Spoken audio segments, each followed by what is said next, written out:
U25 Hindi अध्याय 241 खतरे का सामना _1 यू चेंगवू दो काले कपड़े पहने साधकों को एल्डर यू के पास लाया और उन्हें एक सीलबंद कमरे में बंद कर दिया ताकि उनसे यातना के साथ पूछताछ की जा सके ताकि पता चल सके कि वह उनसे कोई जानकारी प्राप्त कर सकता है या नहीं।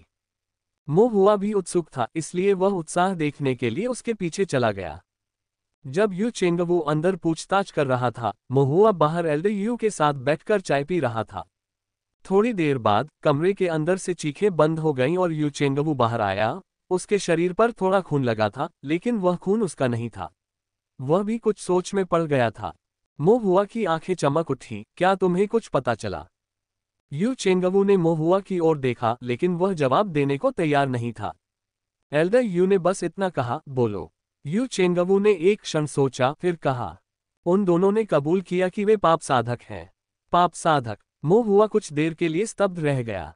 एल्डर यू ने समझाया, यह उन साधकों को संदर्भित करता है जिन्होंने ताओवादी न्यायालय के कानूनों का उल्लंघन किया है, गंभीर अपराध किए हैं और ताओवादी न्यायालय के अधिकारियों द्वारा वांछित हैं। उन दोनों ने क्या अपराध किया? मो हुआ ने उत्सुकता से पूछा। यू चेंगवू ने सिर हिलाया, उन्होंने कुछ नहीं बताया। मुझे लगता है कि अपराध छोटा नहीं है। अगर उन्होंने बताया भी होता तो उनके लिए यह मौत की सजा होती, इसलिए मैंने नहीं पूछा। आखिरकार हम ताओवादी अदालत के अधिकारी तो हैं नहीं, ये हमारी जिम्मेदारी नहीं है।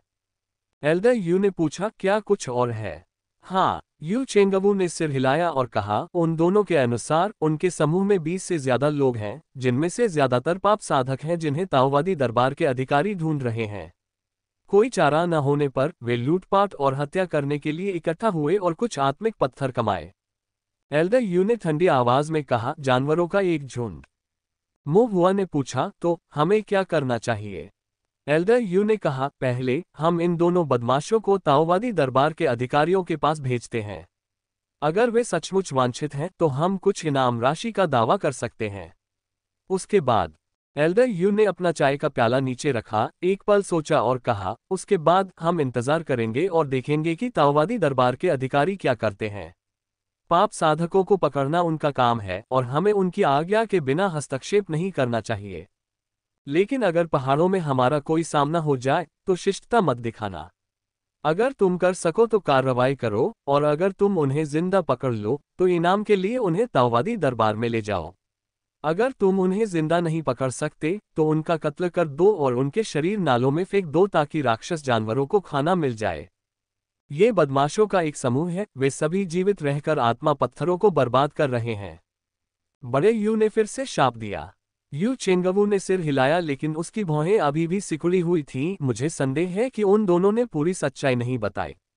एल्डर यू ने भौहें उठाईं, ऐसा कैसे? ऐसे साधक जो साधना जगत में घूम रहे हैं, वे फिसलन भरी मछलियां हैं जो झूठ को सच में मिलाने के आदी हैं। उसने कहा कि उनके पास 20 से ज्यादा लोग हैं, लेकिन असल में उनकी संख्या इससे ज्यादा भी हो सकती है। उसने कहा कि वे लूटने और हत्या करने के लिए इकट्ठा हुए थे, लेकिन उनकी योजनाएं शायद इतनी आसान नहीं हैं। एल्डर यू ने सिर हिलाया, इस बारे में सबको बता दो। फिलहाल पहाड़ों में घुसने वाले राक्षस शिकारियों को ज्यादा सावधान रहना चाहिए, सतर्क रहना चाहिए और हालात के अनुसार काम करना चाहिए। हाँ, यू चेंगवू ने झुककर कहा। एल्डर यू ने मो हुआ को भी चेतावनी दी, तुम्हें भी ज्यादा सावधान रहना होगा। जब तक जरूरी न हो भीतरी पहाड़ में मत जाना, और अगर जाना भी पड़े तो ज्यादा सतर्क रहना। चिंता मत करो, मो हुआ ने सिर हिलाया। उसे अभी भी इन माउंटेन में प्रवेश करना था, लेकिन वास्तव में उसे अधिक सतर्क रहना था।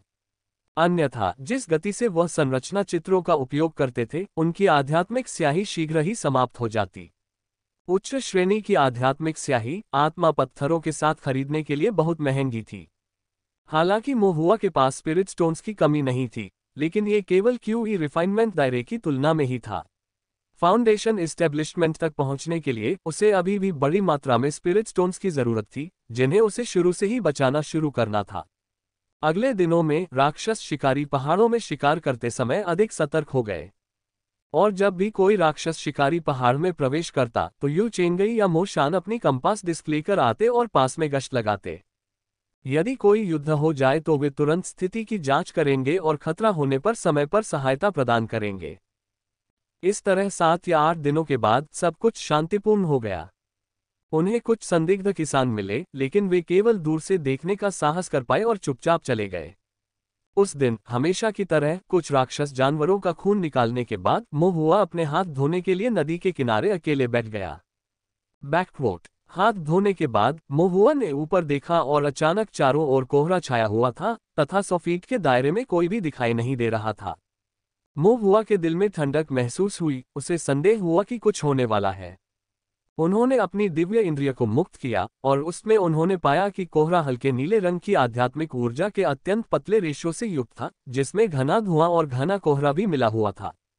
ये तत्व आपस में उलझे हुए, बिखरे हुए और अव्यवस्थित थे, जिससे उनकी दिव्य अनुभूति में बाधा उत्पन्न हो रही थी। मोहुआ को मोशान का निर्देश याद आ गया। यदि उसे घने कोहरे का सामना करना पड़े तो उसे जल्दबाजी में आगे नहीं बढ़ना चाहिए, अन्यथा गहरे पहाड़ों में भटकने का मतलब घातक खतरा हो सकता है। लेकिन मौके पर स्थिर खड़े रहने से कुछ जोखिम भी पैदा हो सकते थे। मोहुआ ने अपना लेखन ब्रश और स्याही निकाली और पास में कई आकृतियां बनाईं, उन्हें मिट्टी और पत्थरों से ढक दिया ताकि कोई निशान न रह जाए। फिर वह बीच में पालथी मारकर बैठ गया और धैर्यपूर्वक कोहरे के छंटने का इंतजार करने लगा। आधा घंटा बीत गया और फिर अचानक कोहरा छंट गया। आंतरिक पर्वत का कोहरा तेजी से आया और उतनी ही तेजी से चला गया। मोहुआ ने अपना सामान पैक किया और जाने ही वाला था कि अचानक उसने दूर से खून से लथपथ एक किसान को अपनी ओर दौड़ते हुए देखा। मोहुआ को देखकर साधक बहुत घबरा गया और चिल्लाया, जल्दी भागो। तभी मोहुआ ने पहचाना कि खून से लथपथ कल्टीवेटर जीली था। जीली पीला पड़ गया था, जख्मों से भरा हुआ था और उसकी सांसें कमजोर थीं। वह कुछ कदम भी नहीं दौड़ा था कि काले कपड़े पहने एक दरिंदा तेजी से आया और उसकी पीठ पर चाकू से वार कर दिया। खून फव्वारे की तरह बह निकला और जीली धीरे धीरे जमीन पर गिर पड़ा, लेकिन फिर भी वह मोहुआ को देखता रहा, बुदबुदाता रहा। तेज भागना। काले कपड़े पहने उस क्रूर व्यक्ति ने जीली की ओर घृणा से देखा और फिर भारी आवाज में मोहुआ की ओर देखा, तुम दोनों एक दूसरे को जानते हो? मोहुआ ने सिर हिलाया। वह जानवर व्यंग्यात्मक लहजे में बोला, अच्छा, तब तो मौत की यात्रा में तुम्हें साथी मिल जाएगा। ये कहकर वह जानवर मोहुआ की ओर आगे बढ़ा।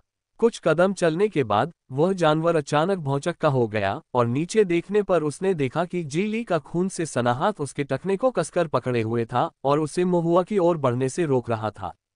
जीली ने कुछ कहने की कोशिश की, लेकिन वह बोल नहीं सका, केवल उसके गले से ताज़ा खून का एक कौर बाहर आ गया। काले कपड़े पहने उस क्रूर व्यक्ति ने तिरस्कार से उपहास किया, जीली के हाथ को अपने पैर के नीचे कुचल दिया और मोहुआ की ओर बढ़ना जारी रखा। इस बीच मोहुआ अभी भी उसी स्थान पर स्थिर खड़ा था, 1 इंच भी नहीं हिला।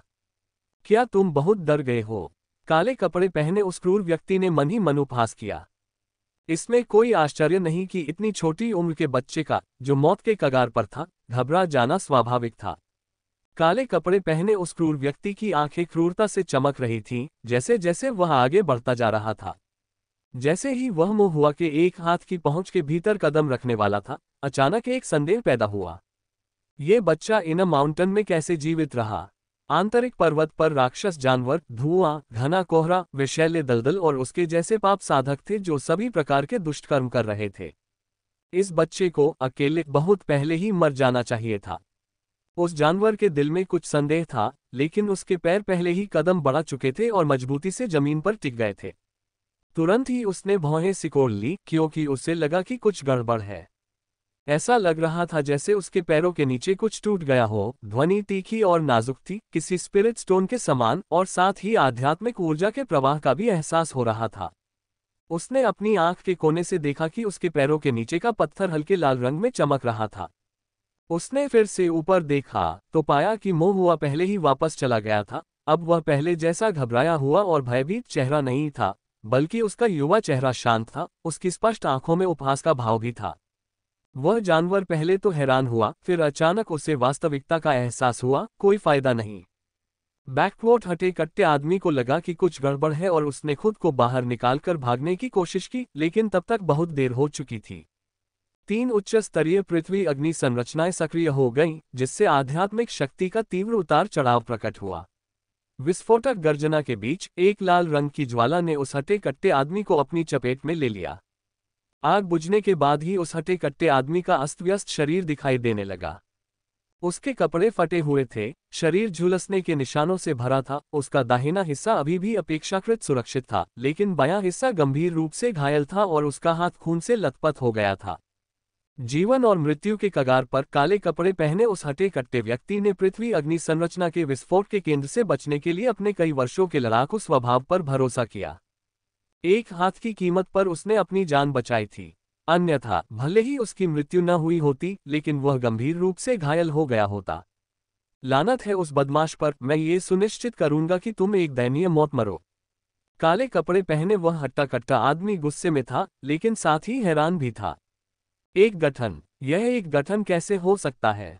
ढीले किसानों में ऐसे किसान बहुत कम थे जो संरचनाएं बना सकते थे। ये संरचना कहाँ से आए? क्या यह उसके बड़ों ने उसकी रक्षा के लिए निर्धारित किया होगा? यह उसका अपना काम तो नहीं हो सकता। अपने दिल में आशंका के साथ काले कपड़े पहने हुए हटे कट्टे आदमी ने, हालांकि गुस्से में, मोहुआ का फिर से पीछा करने की हिम्मत नहीं की। ये छोटा किसान बहुत ही विचित्र और अभिनेता था। उस समय वह स्थिति की वास्तविकता को समझ नहीं पाया और लापरवाही से काम करने का साहस नहीं कर पाया। इसके अलावा उन्होंने ये भी आशंका जताई कि जमीन पर अन्य संरचनाएं भी हो सकती हैं। मोहुआ को इस बात का अफसोस था कि इस संरचना ने उस आदमी को नहीं मारा। यहां तक कि राक्षस जानवरों को भी 3 उच्च श्रेणी की पृथ्वी अग्नि संरचनाओं द्वारा विस्फोटित होने पर गंभीर चोटें आईं। ऐसा प्रतीत होता था कि ताओ साधना जगत में वर्षों बिताने वाले साधक साथी साधकों की चालों से अधिक सावधान थे। मोहुआ ने गुप्त रूप से अपनी दिव्य इंद्रिय का विस्तार करके उस हटे कट्टे आदमी की हालत देखी। वह हट्टा कट्टा आदमी दुखी लग रहा था, लेकिन फिर भी उसकी आध्यात्मिक शक्ति बची हुई थी। मधुमेह हमेशा के लिए ठीक हो जाएगा। सोने से पहले करें ये काम। इंसुलक्स डायबिटिक। उसका आभामंडल गहरा था और उसका शरीर सुदृढ़ था, जो ची शोधन के 9वें स्तर पर पहुंचे हुए एक शारीरिक साधना साधक का संकेत था। मानव जीवन के प्रति उसकी उदासीनता को देखते हुए यह अत्यधिक संभावना थी कि वह एक पाप साधक था जिसे युद्ध और मंत्र विद्या का प्रचुर अनुभव था। यद्यपि वह पृथ्वी अग्नि संरचना से घायल हो गया था और उसका एक हाथ अक्षम हो गया था, लेकिन उसका दूसरा हाथ सुरक्षित था। उसके साथ व्यवहार करना अभी भी काफी परेशानी भरा साबित होगा। दोनों पक्षों के मन में कुछ शंकाएं थीं और वे कुछ देर तक आमने सामने रहे। हटे कट्टे आदमी ने पीछा करने की हिम्मत नहीं की और कुछ सोचने के बाद मोहुआ घबराहट में भागने लगा। उसके कदम अस्त व्यस्त थे, जिससे उसकी घबराहट का पता चल रहा था। भाग जाने की सोच रहे हो? उस हटे कट्टे आदमी की निगाहें ठंडी हो गईं। इतना नुकसान झेलने के बाद वह मोहुआ को जाने नहीं देने का दृढ़ निश्चय कर चुका था। वह आगे बढ़ना चाहता था, लेकिन उसे यह पता नहीं था कि उस छोटे किसान के पास और क्या क्या तरकीबें होंगी, जिससे उसके मन में भय की भावना पैदा हो गई और वह निर्णायक हो गया। इसी समय मोहुआ एक पत्थर से टकराकर जमीन पर गिर पड़ा। उस हटे कट्टे आदमी का चेहरा बुरी तरह विकृत हो गया। उसे पूरा यकीन था कि वह छोटा सा बदमाश सचमुच घबराया हुआ था। काले कपड़े पहने हटे कट्टे आदमी ने मोहुआ के पहाड़ी रास्ते पर छलांग लगाई। कुछ लंबे डग भरते हुए वह मोहुआ के सामने पहुंच गया। छोटे शैतान, चलो देखते हैं अब तुम कहां भाग सकते हो।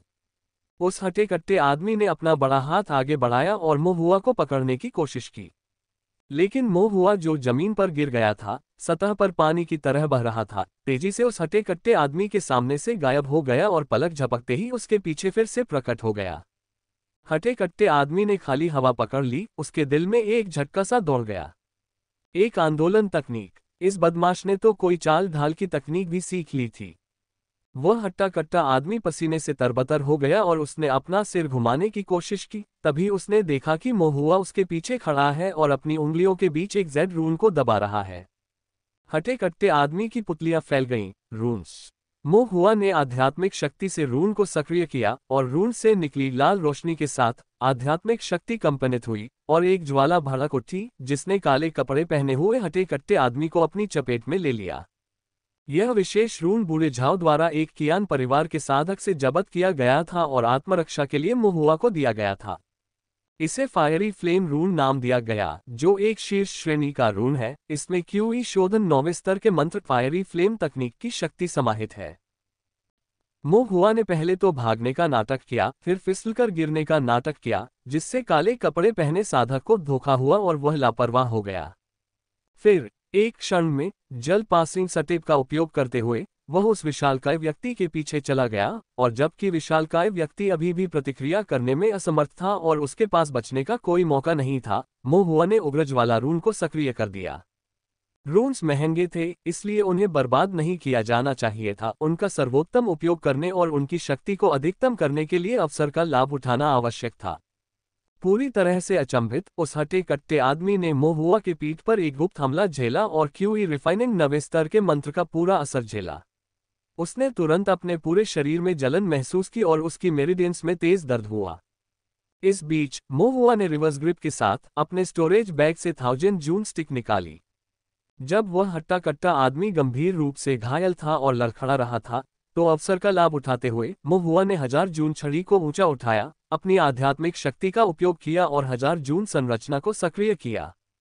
धूसर प्रकाश की एक चमक और एक क्षण में 1000 जून स्टिक 1000 पाउंड जितनी भारी हो गई। हवा के बल को झेलते हुए वह बुरी तरह से नीचे गिर गई। क्लैंग, छड़ी काले कपड़े पहने हटे कट्टे आदमी के माथे पर लगी। आदमी के सिर में भयंकर दर्द हो रहा था। हालांकि मोहुआ को झटके से अपने हाथों में झुनझुनी और सुन्नता महसूस हुई। शरीर साधक के योग्य, सिर तो सचमुच कठोर है, मोहुआ ने मन ही मन सोचा। फिर उसने 1000 जून की छड़ी फिर उठाए और उसी विधि का पालन करते हुए उसे एक बार फिर काले कपड़े पहने हटे कट्टे आदमी के माथे पर दे मारा। उस हटे कट्टे आदमी का सिर भारी हो गया और वह बेहोश होने लगा। मोहुआ ने अपनी ताकत जुटाते हुए छड़ी से एक और वार किया। एक और प्रहार के बाद ही उसे एहसास हुआ कि उसने उस चाल का नाम नहीं चिल्लाया था, जिसमें बहुत अधिक गति का अभाव था, इसलिए उसने जोर से चिल्लाते हुए एक और प्रहार किया। 1000 पाउंड की तरह। आखिरकार काले कपड़े पहने वह हट्टा कट्टा आदमी और नहीं टिक सका। उसकी आंखें उलट गईं और वह लड़खड़ाता रहा, फिर एक धमाके के साथ घुटनों के बल गिर पड़ा और फिर मुंह के बल जमीन पर गिर पड़ा। मोहुआ ने उस व्यक्ति की आध्यात्मिक शक्ति की स्थिति की जांच करने के लिए अपनी दिव्य इंद्रिय को मुक्त किया। उन्होंने पाया कि उस व्यक्ति की नाड़ियों में आध्यात्मिक शक्ति अनियमित रूप से भटक रही थी तथा स्पष्टतः अनियंत्रित रूप से प्रवाहित हो रही थी। इसका मतलब ये था कि वह हट्टा कट्टा आदमी बेहोश हो चुका था। अभी भी पूरी तरह से आश्वस्त नहीं होने पर मोहुआ ने एक और फायर बॉल तकनीक का प्रयोग किया और 1000 जून स्टिक को उठाया, अपनी पूरी ताकत का उपयोग करते हुए एक एक करके रक्षाहीन आदमी के अंगों को तोड़ दिया। अंत में राहत की सांस ली। मोहुआ थकावट के कारण हौंफ रहा था। वह शरीर साधक नहीं था और संरचना की सहायता से कुछ बार 1000 जून स्टिक को घुमाने के बावजूद उसकी भुजाएं अभी भी दर्द कर रही थीं। लेकिन उद्देश्य हासिल हो चुका था। काले कपड़े पहने वह हट्टा कट्टा आदमी, जो कुछ क्षण पहले तक इतना प्रभावशाली दिख रहा था, अब जमीन पर लकवाग्रस्त पड़ा था। उसकी आध्यात्मिक शक्ति अस्त व्यस्त थी, उसकी रक्तक्यूई कमजोर थी, वह अपने अंगों को हिलाने में असमर्थ था। ये पुष्टि करते हुए कि काले कपड़े पहने हटे कट्टे आदमी फिलहाल और कोई परेशानी नहीं पैदा कर सकता, मोहुआ तुरंत जीली की तरफ दौड़ा। जीली का खून अभी भी बह रहा था। गंभीर भाव के साथ मोहुआ ने जल्दी से उसे एक छोटी कायाकल्प गोली खिलाई, कुछ हेमोस्टेटिक गोलियां कुचल दी और जीली के घावों पर पाउडर छिड़का, फिर उसे 2 रक्तक्यूई गोलियां खिलाईं। छोटी कायाकल्प गोली जीवन को बचाए रखने के लिए थी, हेमोस्टेटिक गोलियां रक्त को रोकने के लिए थीं और रक्तक्यूई गोलियां रक्तक्यूई को पुनः पूर्ति कर सकती थीं। ये सभी तकनीकें वृद्धश्री फैंग द्वारा आपातकालीन सहायता प्रदान करने और महत्वपूर्ण क्षणों में जीवन बचाने के लिए सिखाई गई थीं। बाद में दिव्य भावना के साथ जीली के मेरिडियन का अवलोकन करते हुए मोहुआ ने राहत की सांस ली। जीली की सांसें कमजोर थीं, लेकिन उनकी आध्यात्मिक शक्ति अभी भी बह रही थी और घाव धीरे धीरे ठीक हो रहे थे। जब तक वह मर नहीं जाता, मोहुआ ने धीरे से कहा। उन्होंने सिग्नल आतिशबाजी जलाई, जिससे फ्लेयर्स ऊपर की ओर उठे। भले ही उसने अस्थायी रूप से जीली की जान बचा ली थी, फिर भी उसे जल्द से जल्द इलाज के लिए ओल्ड मिस्टर फैन के पास भेजने की जरूरत थी, अन्यथा उसके बचने की संभावना बहुत कम थी। मोहुआ में अकेले इतनी ताकत नहीं थी कि वह जीली को पहाड़ से नीचे ले जा सके। इसके अलावा जीली के खून से लथपथ होने के कारण राक्षस जानवरों को आकर्षित करना आसान था और अंतिम चरण के रैंक 1 राक्षस जानवर से निपटना और भी अधिक परेशानी भरा होगा। एकमात्र आशा ये थी कि आसपास के कुछ मॉन्स्टर हंटर संकेत देख लेंगे और जीली के जीवन को बचाने के लिए शीघ्र ही उनकी सहायता के लिए आ जाएंगे। खून से लथपथ जीली जमीन पर पड़े थे और थोड़ी देर बाद उनकी उंगलियां थोड़ी हिली, जिससे प्रतिक्रिया के कुछ संकेत मिले। भाई जी, मोहुआ ने कई बार पुकारा। जी ली ने उसकी बात सुनी, उसकी आंखें धीरे धीरे खुल रही थीं। मो हुआ को सुरक्षित देखकर वह शांत हुआ, फिर उसकी नजरें धीरे धीरे खाली और एकाग्र नहीं रहीं, और उसकी आंखें धीरे धीरे फिर से बंद हो गईं। ये दिव्य भावना के फैलाव का संकेत था। मो हुआ चौंक गया, ये जानकर कि यह एक अपशकुन था। एक बार साधक की दिव्य भावना नष्ट हो जाए तो भले ही शरीर बच जाए, वह मृत व्यक्ति से अलग नहीं होता। जीवित रहने के लिए जीवित रहने की दृढ़ इच्छा शक्ति होनी चाहिए। जल्दी से सोचते हुए मोहुआ ने कहा, भाई जी, अगर आप मर गए तो बहन फू लैन का क्या होगा? जी ली की पलकें हल्के से कांपने लगीं। मोहुआ ने आगे कहा, अंकल जी अभी भी आपकी शादी का जश्न मनाने का इंतजार कर रहे हैं। जी ली की आंखें तो नहीं खुली, लेकिन कोनों से आंसू बहने लगे। हुआ ने क्षेत्र के चारों ओर कुछ संरचनाएं बनाईं, फिर अन्य राक्षस जानवरों और साधकों से सावधान रहते हुए जीली पर पहरा दिया। थोड़ी देर बाद महुआ की दिव्य इंद्रिय जागृत हुई तथा उसने एक साधक के आने का आभास किया। उसने उस क्षेत्र को महसूस करने के लिए अपनी दिव्य इंद्री को मुक्त किया और थोड़ा आराम किया, फिर चिल्लाया, चाचा झोऊ, यहाँ आओ। कुछ ही दूरी पर 3 राक्षस शिकारी थे, जिनका नेतृत्व झोऊ डापिन के पिता झोऊ चेन कर रहे थे। वे धुएं और आग के निशान को देखकर जल्दी से वहां पहुंचे और चिल्लाने की आवाज सुनकर वे तुरंत वहां पहुंचे और देखा कि जीली खून से लथपथ होकर जमीन पर गिर पड़ी थी। ये देखकर झोऊ चेन चौंक गया और जल्दी से पूछा, चोट कैसी है? मो हुआ ने कहा, फिलहाल स्थिति स्थिर हो गई है, लेकिन हमें जल्दी से पहाड़ से नीचे उतरकर दादाजी फैंग को उसका इलाज कराने के लिए बुलाना होगा। झोऊ चेंग ने सिर हिलाया और फिर मो हुआ से पूछा, क्या तुम ठीक हो? मैं ठीक हूं, मो हुआ ने अपना सिर हिलाया। झोऊ चेंग ने राहत की सांस ली, यह अच्छा है। चून की घायलों को बचाना प्राथमिकता थी। झोऊ चेंग ने ज्यादा कुछ नहीं कहा। उसने कई लोगों को इशारा किया कि वे जीली को स्ट्रेचर पर उठाएं और फिर वे पहाड़ से नीचे उतर गए। मो हुआ ने उन्हें अलविदा कहा और चुपचाप सोचा, मुझे उम्मीद है कि बहुत देर नहीं हुई होगी। चाचा जी का तो बस एक ही बेटा था, भाई जी। मो हुआ उनके पीछे पहाड़ से नीचे नहीं गया, उसे अभी भी काम करना था। काले कपड़े पहने वह हट्टा कट्टा आदमी अभी भी दयनीय अवस्था में बेहोश पड़ा था, लेकिन ऐसा प्रतीत होता है कि वह अभी मरा नहीं था। मो हुआ के पास अभी उसकी देखभाल करने का समय नहीं था। बाद में जब दूसरे मॉन्स्टर हंटर्स आए तो वे उस आदमी को वापस ले जाकर देख सकते थे कि क्या वे उससे कोई जानकारी हासिल कर सकते हैं। ठीक है, भंडारण बैग। मो हुआ को अचानक याद आया। वो दौड़कर उस आदमी के पास गया और उसने वह स्टोरेज बैग ढूंढ निकाला जो आधा नष्ट हो चुका था। इसे बारीकी से जांचने का समय दिए बिना मो हुआ ने स्टोरेज बैग को एक तरफ रख दिया और फिर कंपास पेरेंट चाइल्ड डिस्क को बाहर निकाला और उसे देखते हुए सोचने लगा। Smiling face casual date is just a click away. Sign up और start meeting women in your area today. भैया जी पहाड़ों में चले गए, जरूर अंकल जी के साथ रहे होंगे। अगर भैया जी का पीछा किया जा रहा है तो इसका मतलब है कि अंकल जी भी खतरे में हैं। इसके अलावा इस बड़े आदमी में गहरी साधना है। ऐसा लगता है कि वह बिना पलक झपकाए ही हत्या कर देता है और उसके पाप साधक साथियों से निपटना भी शायद आसान नहीं है। कंपास डिस्क पर मोहुआ को अपना स्थान मिला और उसने देखा कि दक्षिण में कुछ ही दूरी पर एक चमकीला स्थान था। इसका मतलब ये था कि लड़ाई अभी भी जारी थी। मोहुआ की आंखें ठंडी हो गईं। उसने कंपास को एक तरफ रख दिया और दक्षिण की ओर चल पड़ा।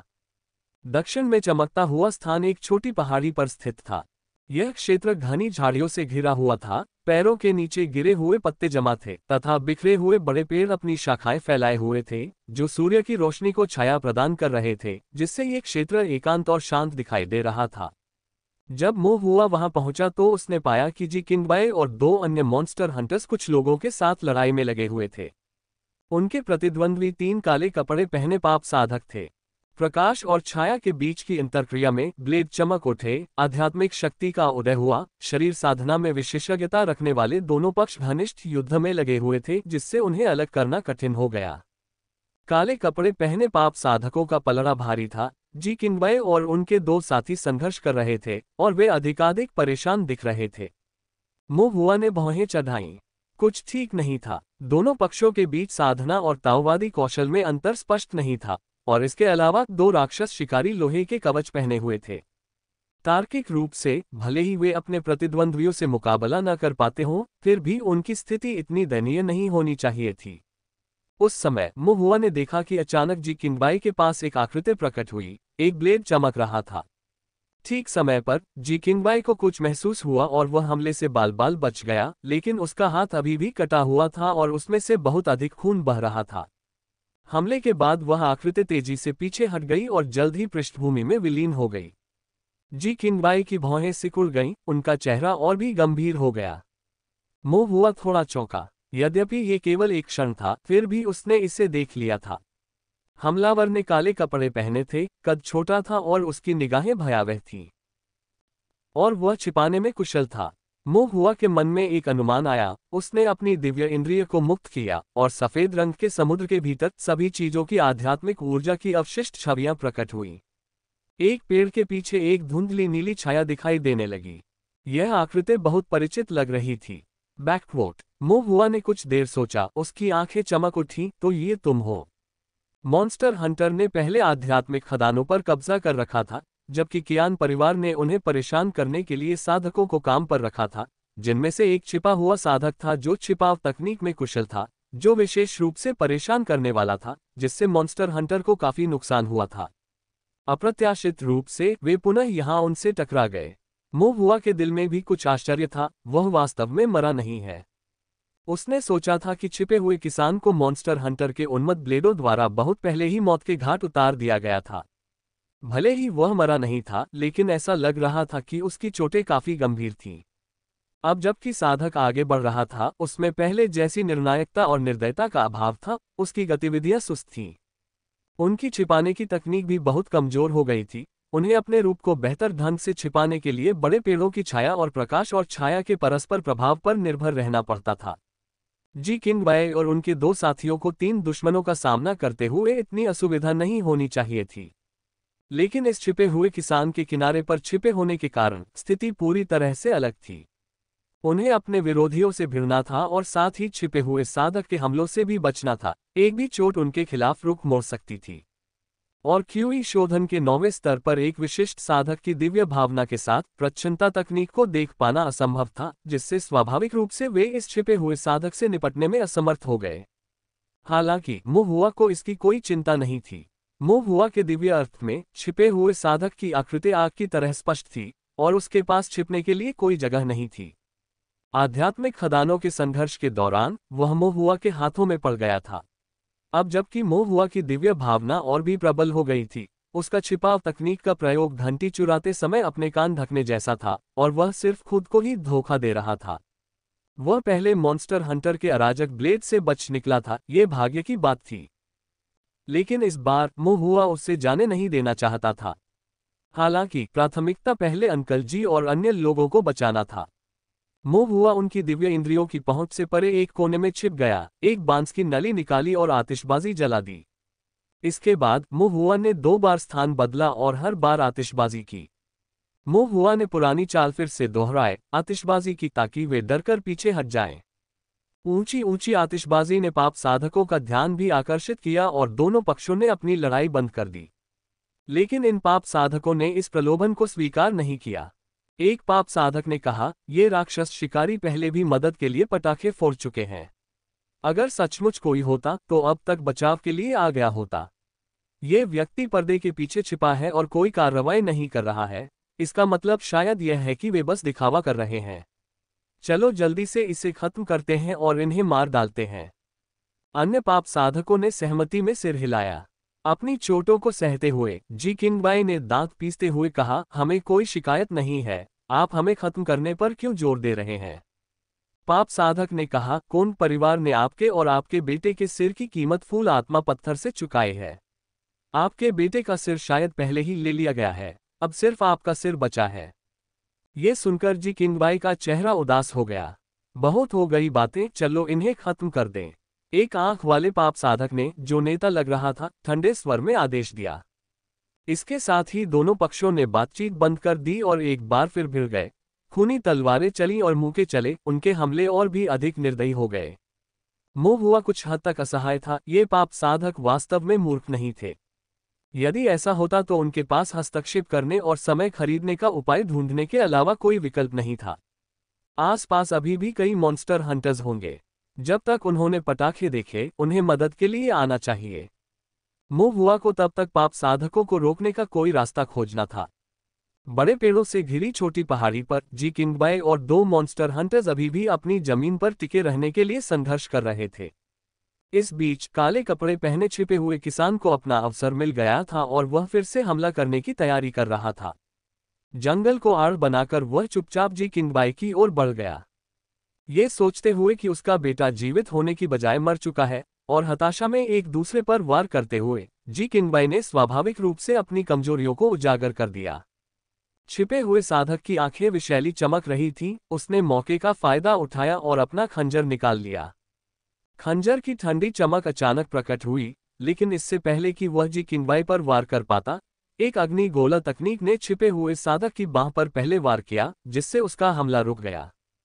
तभी फायरबॉल तकनीक में विस्फोट हो गया और लाल आध्यात्मिक ऊर्जा धधकती ज्वाला में बदल गई, जिससे उसका हाथ जलने लगा और भयंकर दर्द फैलने लगा। दर्द से व्याकुल छिपा हुआ किसान अचानक अचंभित रह गया। ये स्थिति इतनी परिचित क्यों लग रही थी? फायरबॉल तकनीक में विस्फोट हो गया और स्थिति बदल गई, जिसके कारण दोनों पक्षों को कुछ समय के लिए अपना हमला रोकना पड़ा। छिपा हुआ किसान थोड़ा स्तब्ध रह गया, फिर गुस्से से भर गया। कुछ असहनीय और अपमानजनक यादें फिर से उभर आईं। ये फिर से वही फायरबॉल तकनीक थी। छिपे हुए साधक का आकार थोड़ा सा बदल गया। जैसे ही वह दूर चला गया, चारों ओर देखते हुए उसने गुस्से से पूछा, फायरबॉल तकनीक का उपयोग कौन कर रहा है?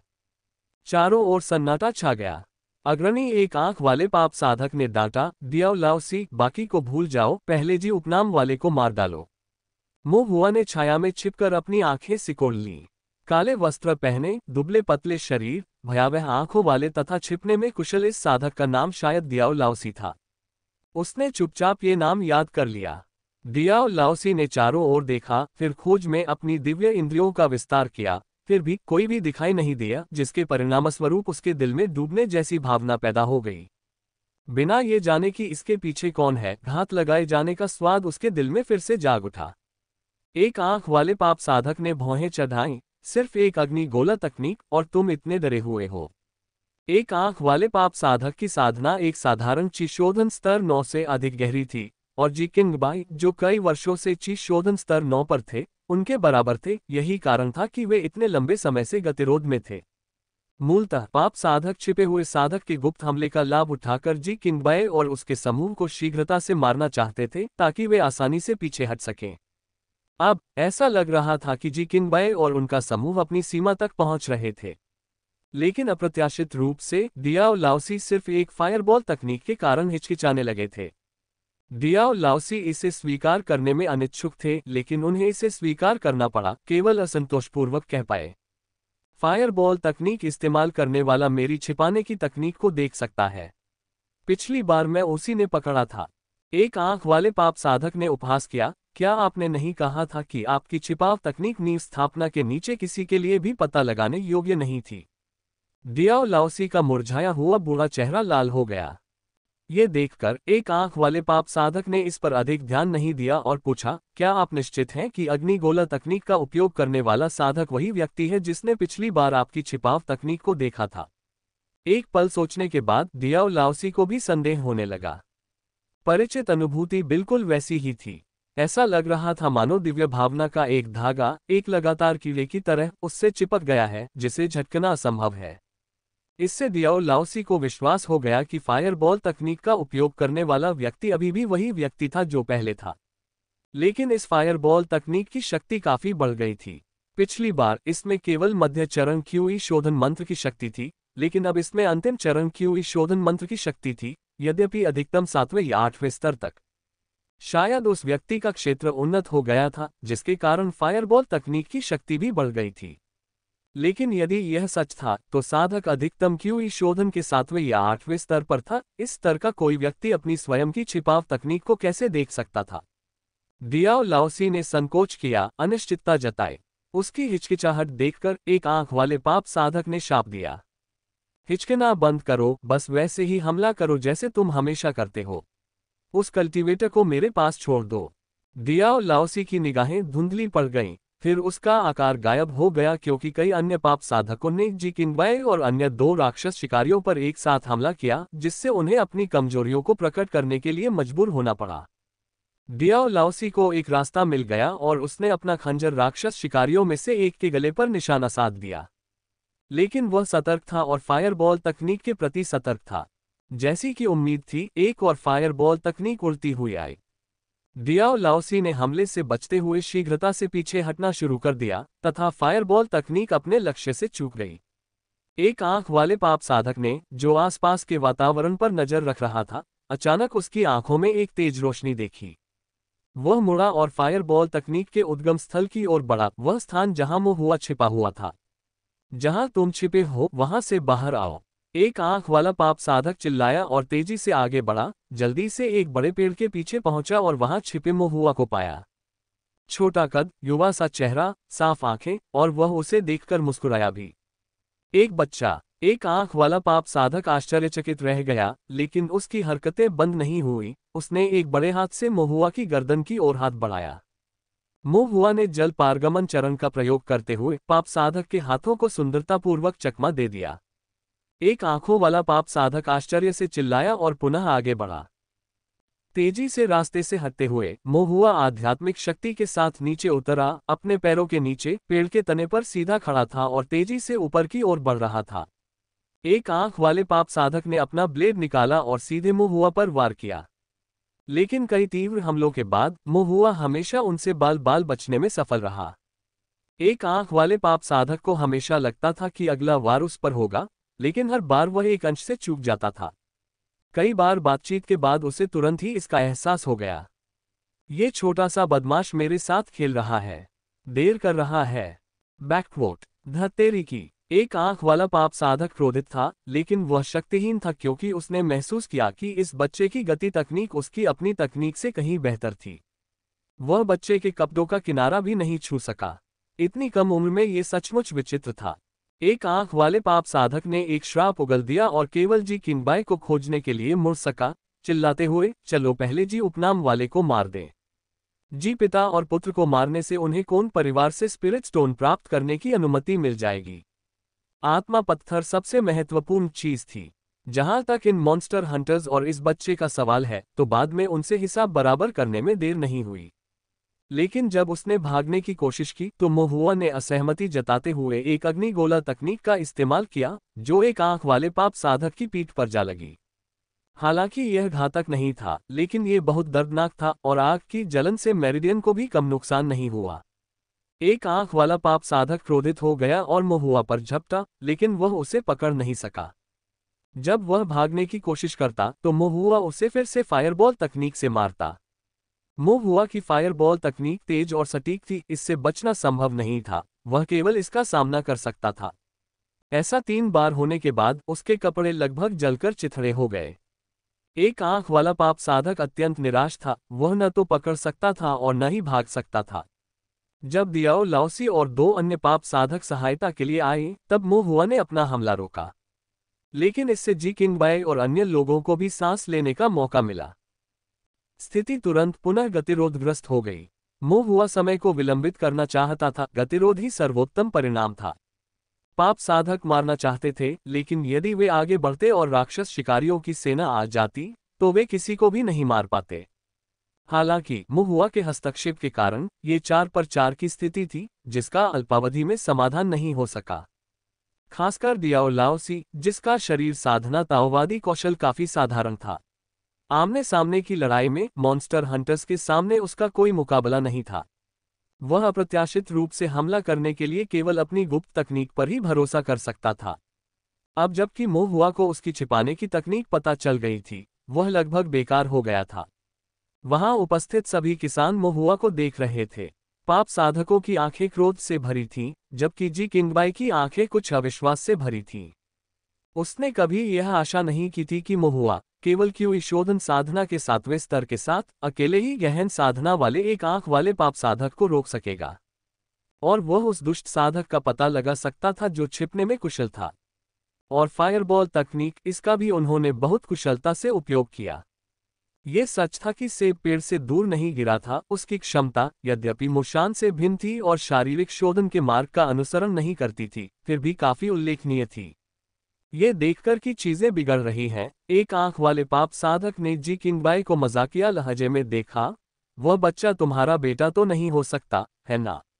ओह, ये सही है, तुम्हारा बेटा पहले ही मर चुका है, उसकी लाश कहीं फेंक दी गई है, शायद जंगली भेड़िए उसे अभी कुतर रहे हैं। ये सुनकर जी किंगबाई को अचानक अपने दिल में तेज दर्द महसूस हुआ। उसका चेहरा पीला पड़ गया और उसकी उंगलियां बेकाबू होकर कांपने लगीं, मुश्किल से उसका चाकू पकड़ पा रहा था। मुंह हुआ ने फिर जी किंगबाई से कहा, भाई जी मरे नहीं हैं। जी किंगबाई ने अचानक ऊपर देखा, उसकी आंखें लाल थीं और उसने आशा से पूछा, सच में? हम। मुंह हुआ ने गंभीरता से सिर हिलाया। मुंह हुआ की निगाहें बहुत ईमानदार थीं। जी किंगबाई को अचानक ताजगी का एहसास हुआ, उसके शरीर में असीम शक्ति उमड़ पड़ी और उसने एक बार फिर अपने हाथ में चाकू को कसकर पकड़ लिया। हालांकि एक आंख वाले पाप साधक ने उपहास किया, असंभव, वह जी बच्चा मरने के लिए बाध्य है। मुंह हुआ ने उसकी ओर देखा, तुम्हें कैसे पता? एक आंख वाले पाप साधक ने ठंडे स्वर में कहा, झाओहू उसका पीछा कर रहा था, वह जिंदा कैसे हो सकता है? अच्छा होता अगर उसके अंग भंग न हो जाते। क्या झाओहू वह लंबा आदमी है? एक आंख वाले पाप साधक ने अपनी शेष आंख से तीखी नजर डाली, क्या तुमने उसे देखा है? मुंह हुआ ने सिर हिलाया। एक आंख वाले पाप साधक ने व्यंग्य किया, असंभव। अगर तुमने उसे देख लिया होता तो तुम निस्संदेह मर चुके होते। मुंह हुआ ने कहा, खैर, मैं मरा नहीं हूं, वह मरा है या नहीं, यह एक अलग कहानी है। एक आंख वाले पाप साधक ने घृणा से कहा, गुंडे, बकवास मत करो। मुंह हुआ मुस्कुराया, आधा जला हुआ स्टोरेज बैग निकाला और बिना कुछ कहे उसे अपने सामने लहराया। एक आंख वाले पाप साधक की पुतली सिकुड़ गई। वह भंडारण बैग झाओहू का था। आंख वाले किसान ने अविश्वास का भाव दिखाया। यदि झाओहू गंभीर रूप से घायल या मृत नहीं होता तो उसका भंडारण बैग संभवतः किसी और के हाथों में नहीं पड़ता। मूलतः उसने सोचा था कि झाओहू द्वारा उस जी उपनाम वाले बदमाश को मार डालने के बाद वह वापस आएगा और मदद करेगा और वे सभी साधकों को मार डालने में सक्षम हो जाएंगे। अब न केवल झाओहू उस आदमी को मारने में विफल रहा, बल्कि उसे किसी और ने भी मार डाला होगा। एक आंख वाले पाप साधक ने शाप उगल दिया। इस वर्तमान स्थिति में उसके पास ये सोचने का समय नहीं था कि झाओहू वास्तव में किसके हाथों में पड़ गया था। यदि वे इसे और अधिक खींचते और मॉन्स्टर हंटर्स आ जाते तो वे ही मारे जाते। एक क्षण तक स्थिति पर विचार करने के बाद एक आंख वाला पाप साधक केवल अपने दांत पीसकर कह सका, पहले पीछे हटो। अन्य पाप साधक अनिच्छुक थे, लेकिन वे ये भी जानते थे कि वर्तमान स्थिति में वे शक्तिहीन थे और केवल नाराजगी भरी निगाहों से पीछे हटने की तैयारी कर सकते थे। उन्हें पीछे हटने की योजना बनाते देख महुआ की आंखें हल्की सी चमक उठी और अचानक उसने कहा, वह छोटा वाला, क्या तुम्हें डियाओ लाओसी कहते हैं? छोटे कद का छिपा हुआ किसान वहीं रुक गया, उसकी निगाहें ठंडी थीं। वह 100 वर्षों से साधना जगत में घुल मिल रहा था, क्या कभी उसे इस प्रकार किसी शरारती बच्चे द्वारा बुलाया गया था? मुंह हुआ ने सलाह देने का नाटक करते हुए कहा, तुम्हारी छिपने की तकनीक बेकार है, मैंने एक ही नज़र में इसका भेद जान लिया। अगली बार जब तुम मुझे देखो तो छुपकर चले जाना, वरना अगर मैंने तुम्हारी असलियत जान ली तो फिर से तुम्हारी इज्जत गिर जाएगी। डियाओ लाओसी का गुस्सा बढ़ता ही गया। मुंह हुआ ने मजाक उड़ाते हुए कहा, या फिर तुम अपना नाम बदल लो। अब खुद को डियाओ लाओसी मत कहो, इसे डियाओ वे कहो और जब भी मुझे देखो दुम दबाकर भाग जाओ। डियाओ लाओसी इतने क्रोधित थे कि उन्होंने अपने दांत लगभग कुचल लिए, उनके गले में खून का तेज उछाल आया और वे लगभग उल्टी कर बैठे। एक आंख वाले पाप साधक ने ठंडे स्वर में कहा, उसके उकसावे में मत आओ, हम बाद में उससे हिसाब बराबर कर लेंगे। डियाओ लाओसी ने मोहुआ को घृणा से देखा, मानो उसकी स्मृति में मोहुआ का चेहरा अंकित हो गया हो। इसके बाद पाप साधकों ने बोलना बंद कर दिया और धीरे धीरे पीछे की ओर चले गए, जब तक कि उनकी आकृतियां घने जंगल में गायब नहीं हो गईं। जी किंगबाई और अन्य सभी ने राहत की लंबी सांस ली। मुंह हुआ को इस बात का अफसोस हुआ कि वह डियाओ लाओसी नामक छिपे हुए साधक को नहीं रख सका। अपनी दिव्य इंद्रिय में उन्होंने पहले ही मॉन्स्टर हंटर्स की आकृति को भांप लिया था, शीघ्र ही मॉन्स्टर हंटर्स उनकी सहायता के लिए आने वाले थे। अंकल जी और अन्य सभी घायल थे और जल्दबाजी में उनका पीछा नहीं कर सकते थे, और मुंह हुआ अकेले उन पाप साधकों को रोक नहीं सकता था। हालांकि यह अच्छी बात थी कि सभी सुरक्षित थे, मुंह हुआ को राहत मिली। मुंह हुआ ने बूढ़े मिस्टर फैंग द्वारा परिष्कृत गोलियां उन तीनों को वितरित की। दोनों राक्षस शिकारियों ने उसे धन्यवाद दिया, गोलियां ली और अपनी चोटों को ठीक करने के लिए ध्यान करना शुरू कर दिया। हालांकि जी किंगबाई चिंतित थे और बोलने में झिझकते हुए मुंह हुआ की ओर देख रहे थे। मुंह हुआ ने फिर कहा, भाई जी अभी जिंदा हैं लेकिन बुरी तरह घायल हैं। बेहतर होगा कि आप जल्दी से ठीक हो जाएं ताकि आप उनसे जल्दी मिल सकें। जी किंगबाई ने जल्दी से सिर हिलाया, गोली निगल ली और अपनी सांस को नियंत्रित करना और ठीक होना शुरू कर दिया। कुछ ही देर में मॉन्स्टर हंटर्स आ पहुंचे। अचानक कोहरा छा जाने से सभी को दिशा बोध बाधित हुआ और कुछ मॉन्स्टर हंटर्स अलग हो गए। अब कोहरा छंट चुका था और धुएं के संकेत देखने वाले मॉन्स्टर हंटर्स सहायता के लिए आ सके। इस बीच एक आंख वाला पाप साधक और दियो लाओसी अन्य लोगों के साथ ऊबड़ खाबड़ पहाड़ी रास्ते से भागते हुए जंगल के एक हिस्से में पहुंच गए। चलते समय एक आंख वाले किसान ने अचानक ऊपर देखा और किसी को आगे देखा, फिर उसने अपने साथियों को दोनों तरफ झाड़ियों में तितर बितर होने और छिपने का निर्देश दिया। इसके तुरंत बाद 10 से अधिक साधक प्रकट हुए, सभी काले कपड़े पहने हुए थे और उनके चेहरे भयावह थे। ये देखकर एक आंख वाले किसान ने राहत की सांस ली, बाहर निकला और मुट्ठी बांधकर अभिवादन किया, बड़े भाई। बड़े भाई कहे जाने वाले पाप साधक एक गंजा आदमी था जिसके पास 9वें स्तर का क्यूई शोधन था, औसत कद का, चील जैसी आंखें और तीखे कान थे। उसने भौहें सिकुड़ कर पूछा, ये कैसे हुआ? एक आंख वाले किसान ने शर्म से कहा, हम असफल हो गए। तुम कैसे फेल हो गए? झाओ हूँ कहाँ है? एक आंख वाले पाप साधक को बोलने में कठिनाई हो रही थी। वे असफल कैसे हुए? क्या वह ये स्वीकार कर सकता है कि उसके साथ एक नौसिखिए बच्चे ने चाल चलन की तकनीकों से छल किया था, जिसके कारण देरी हुई, इसलिए वे जी किंगबाई को मारने में असफल रहे? और झाओ हू का ठिकाना अज्ञात था, चाहे वह जीवित हो या मृत। इतने सारे लोगों के सामने वह अपना चेहरा खोने का जोखिम नहीं उठा सकता था। एक आंख वाला पाप साधक केवल इतना कह सका। मॉन्स्टर हंटर्स का समर्थन तेजी से आया और भाई झाओ हू का जीवन या मृत्यु अनिश्चित है। बड़े भाई कहे जाने वाले गंजे किसान की निगाहें ठंडी हो गईं। दियो लाओसी ने उपस्थित पाप साधकों की संख्या का अनुमान लगाया, फिर अपनी दृष्टि घुमाते हुए उन्होंने अपने हाथों को कप के आकार में बनाया और कहा, बड़े भाई अब जब हमारे पास अधिक लोग हैं तो क्यों न हम पीछे मुड़ें और उन्हें अचानक पकड़ लें। दियो लाओसी की आवाज में घृणा थी। वह उस छोटे किसान को मारना चाहता था जिसने फायरबॉल तकनीक का उपयोग किया था। उस बच्चे के हाथों उसे कई बार बहुत कष्ट सहना पड़ा था। जाते समय उस बच्चे ने उसका मजाक भी उड़ाया और उसका उपहास भी किया। जब भी वह उन शब्दों के बारे में सोचता तो उनमें क्रोध और हताशा की भावनाएं उत्पन्न हो जाती थीं। उसे ऐसा अपमान कब सहना पड़ा था? महत्वपूर्ण बात यह थी कि उसकी छिपाने की तकनीक और उसके सभी कौशल उस बदमाश द्वारा पूरी तरह से नियंत्रित थे। यदि वह उस बदमाश से छुटकारा नहीं पाता तो देर सवेर वह भी उसके हाथों में पड़ ही जाता। जब तक कि वह सचमुच उस बिगड़ेल बच्चे के कहे अनुसार न करे, जब भी वह उसे देखता अपनी पूंछ दबाकर भाग जाता। लेकिन यदि उसने सचमुच ऐसा किया तो वह अपना सारा सम्मान खो देगा और उसे फिर कभी इस ब्लैक माउंटेन राज्य सीमा में शामिल होने का सम्मान नहीं मिलेगा। ये तो उसे मारने से भी अधिक असहनीय था। दियाओ लाओसी ने आगे कहा, वे ज्यादा दूर नहीं गए होंगे। अगर हम अभी वापस लौटते हैं तो वह जी किंगबाई तो मर ही जाएगा और बाकी मॉन्स्टर हंटर्स भी मारे जा सकते हैं। विशेष रूप से उस छोटे से किसान के प्रति वह अपने हृदय की घृणा को तब तक नहीं मिटा सका जब तक कि उसने उस बच्चे की हड्डियों को पीसकर उसकी राख को बिखेर नहीं दिया। ये सुनकर एक आंख वाले पाप साधक की आंखें चमक उठीं। भाई, ये योजना संभव है। हमारे पास बहुत से लोग हैं और अब हमारे पास एक मजबूत बढ़त है। हम इसे जल्दी और निर्णायक रूप से लागू कर सकते हैं।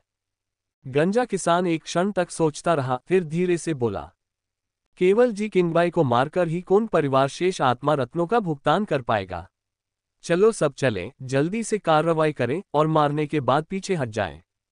सभी पाप साधक एक स्वर में हाँ कहकर सहमत हो गए। उसके बाद उनकी आकृतियां टिमटिमाने लगी और वे सभी छोटी पहाड़ी की ओर चल पड़े। मुंह हुआ अभी भी छोटी पहाड़ी पर था और अधिक से अधिक मॉन्स्टर हंटर्स आ रहे थे। उनकी संख्या बढ़ती जा रही थी। यह मुंह हुआ की उम्मीदों से परे था।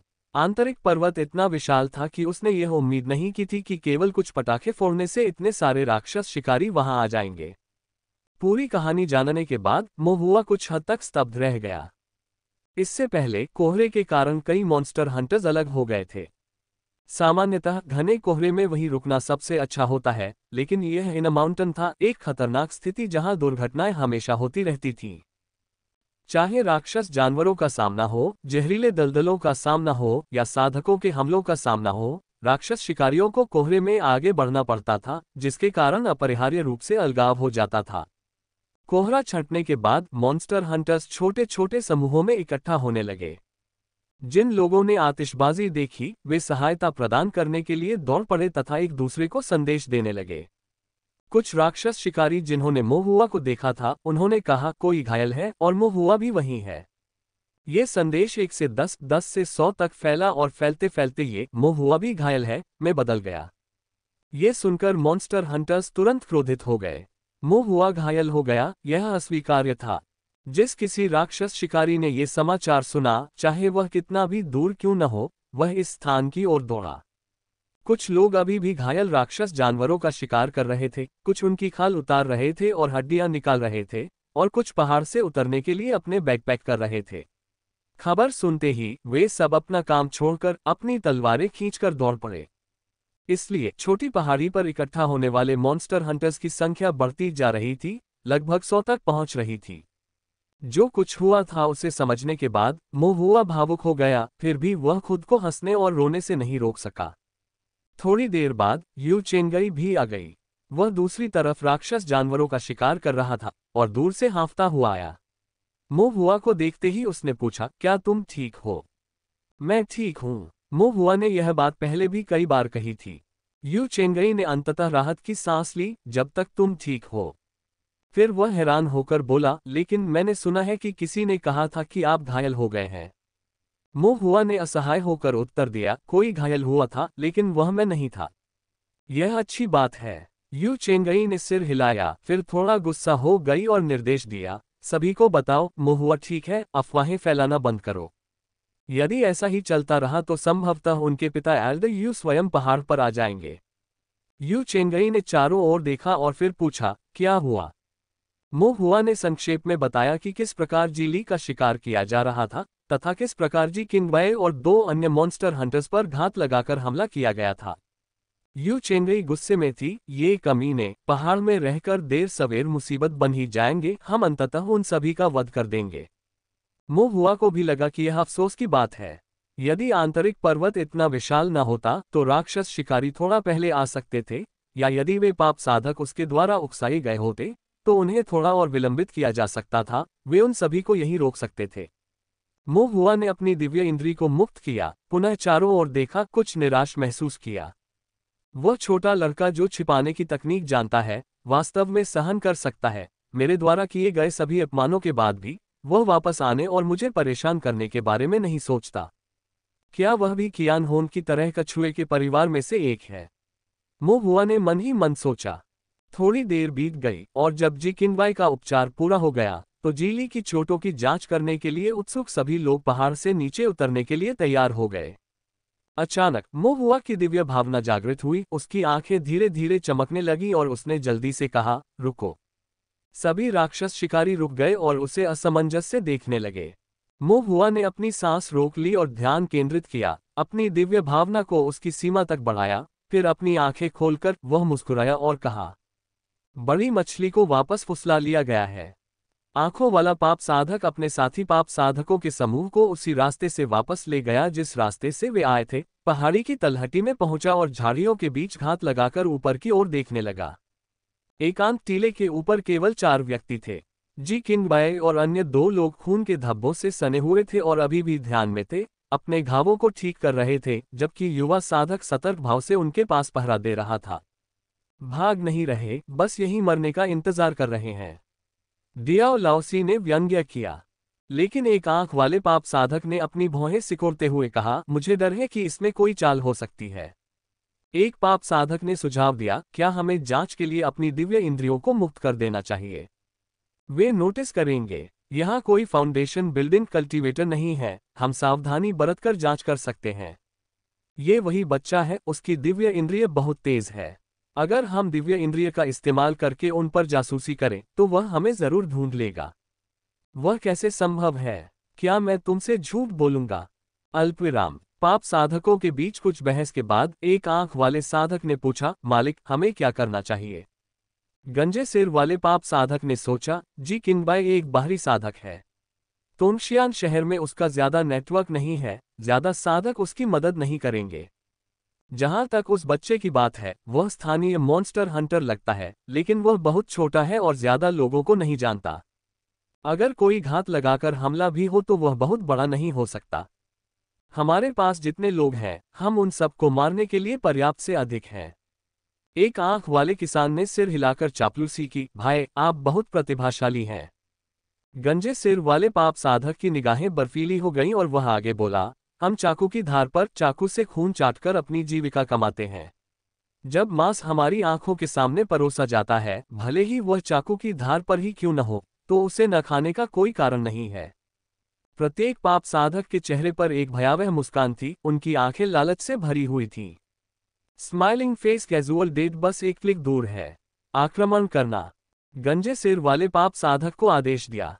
20 से अधिक पाप साधक भूखे भेड़ियों की तरह ढलान पर चढ़ गए और फिर अचानक तितर-बितर हो गए तथा मोहुआ और अन्य लोगों को भागने से रोकने के लिए उन्हें पूरी तरह से घेर लिया।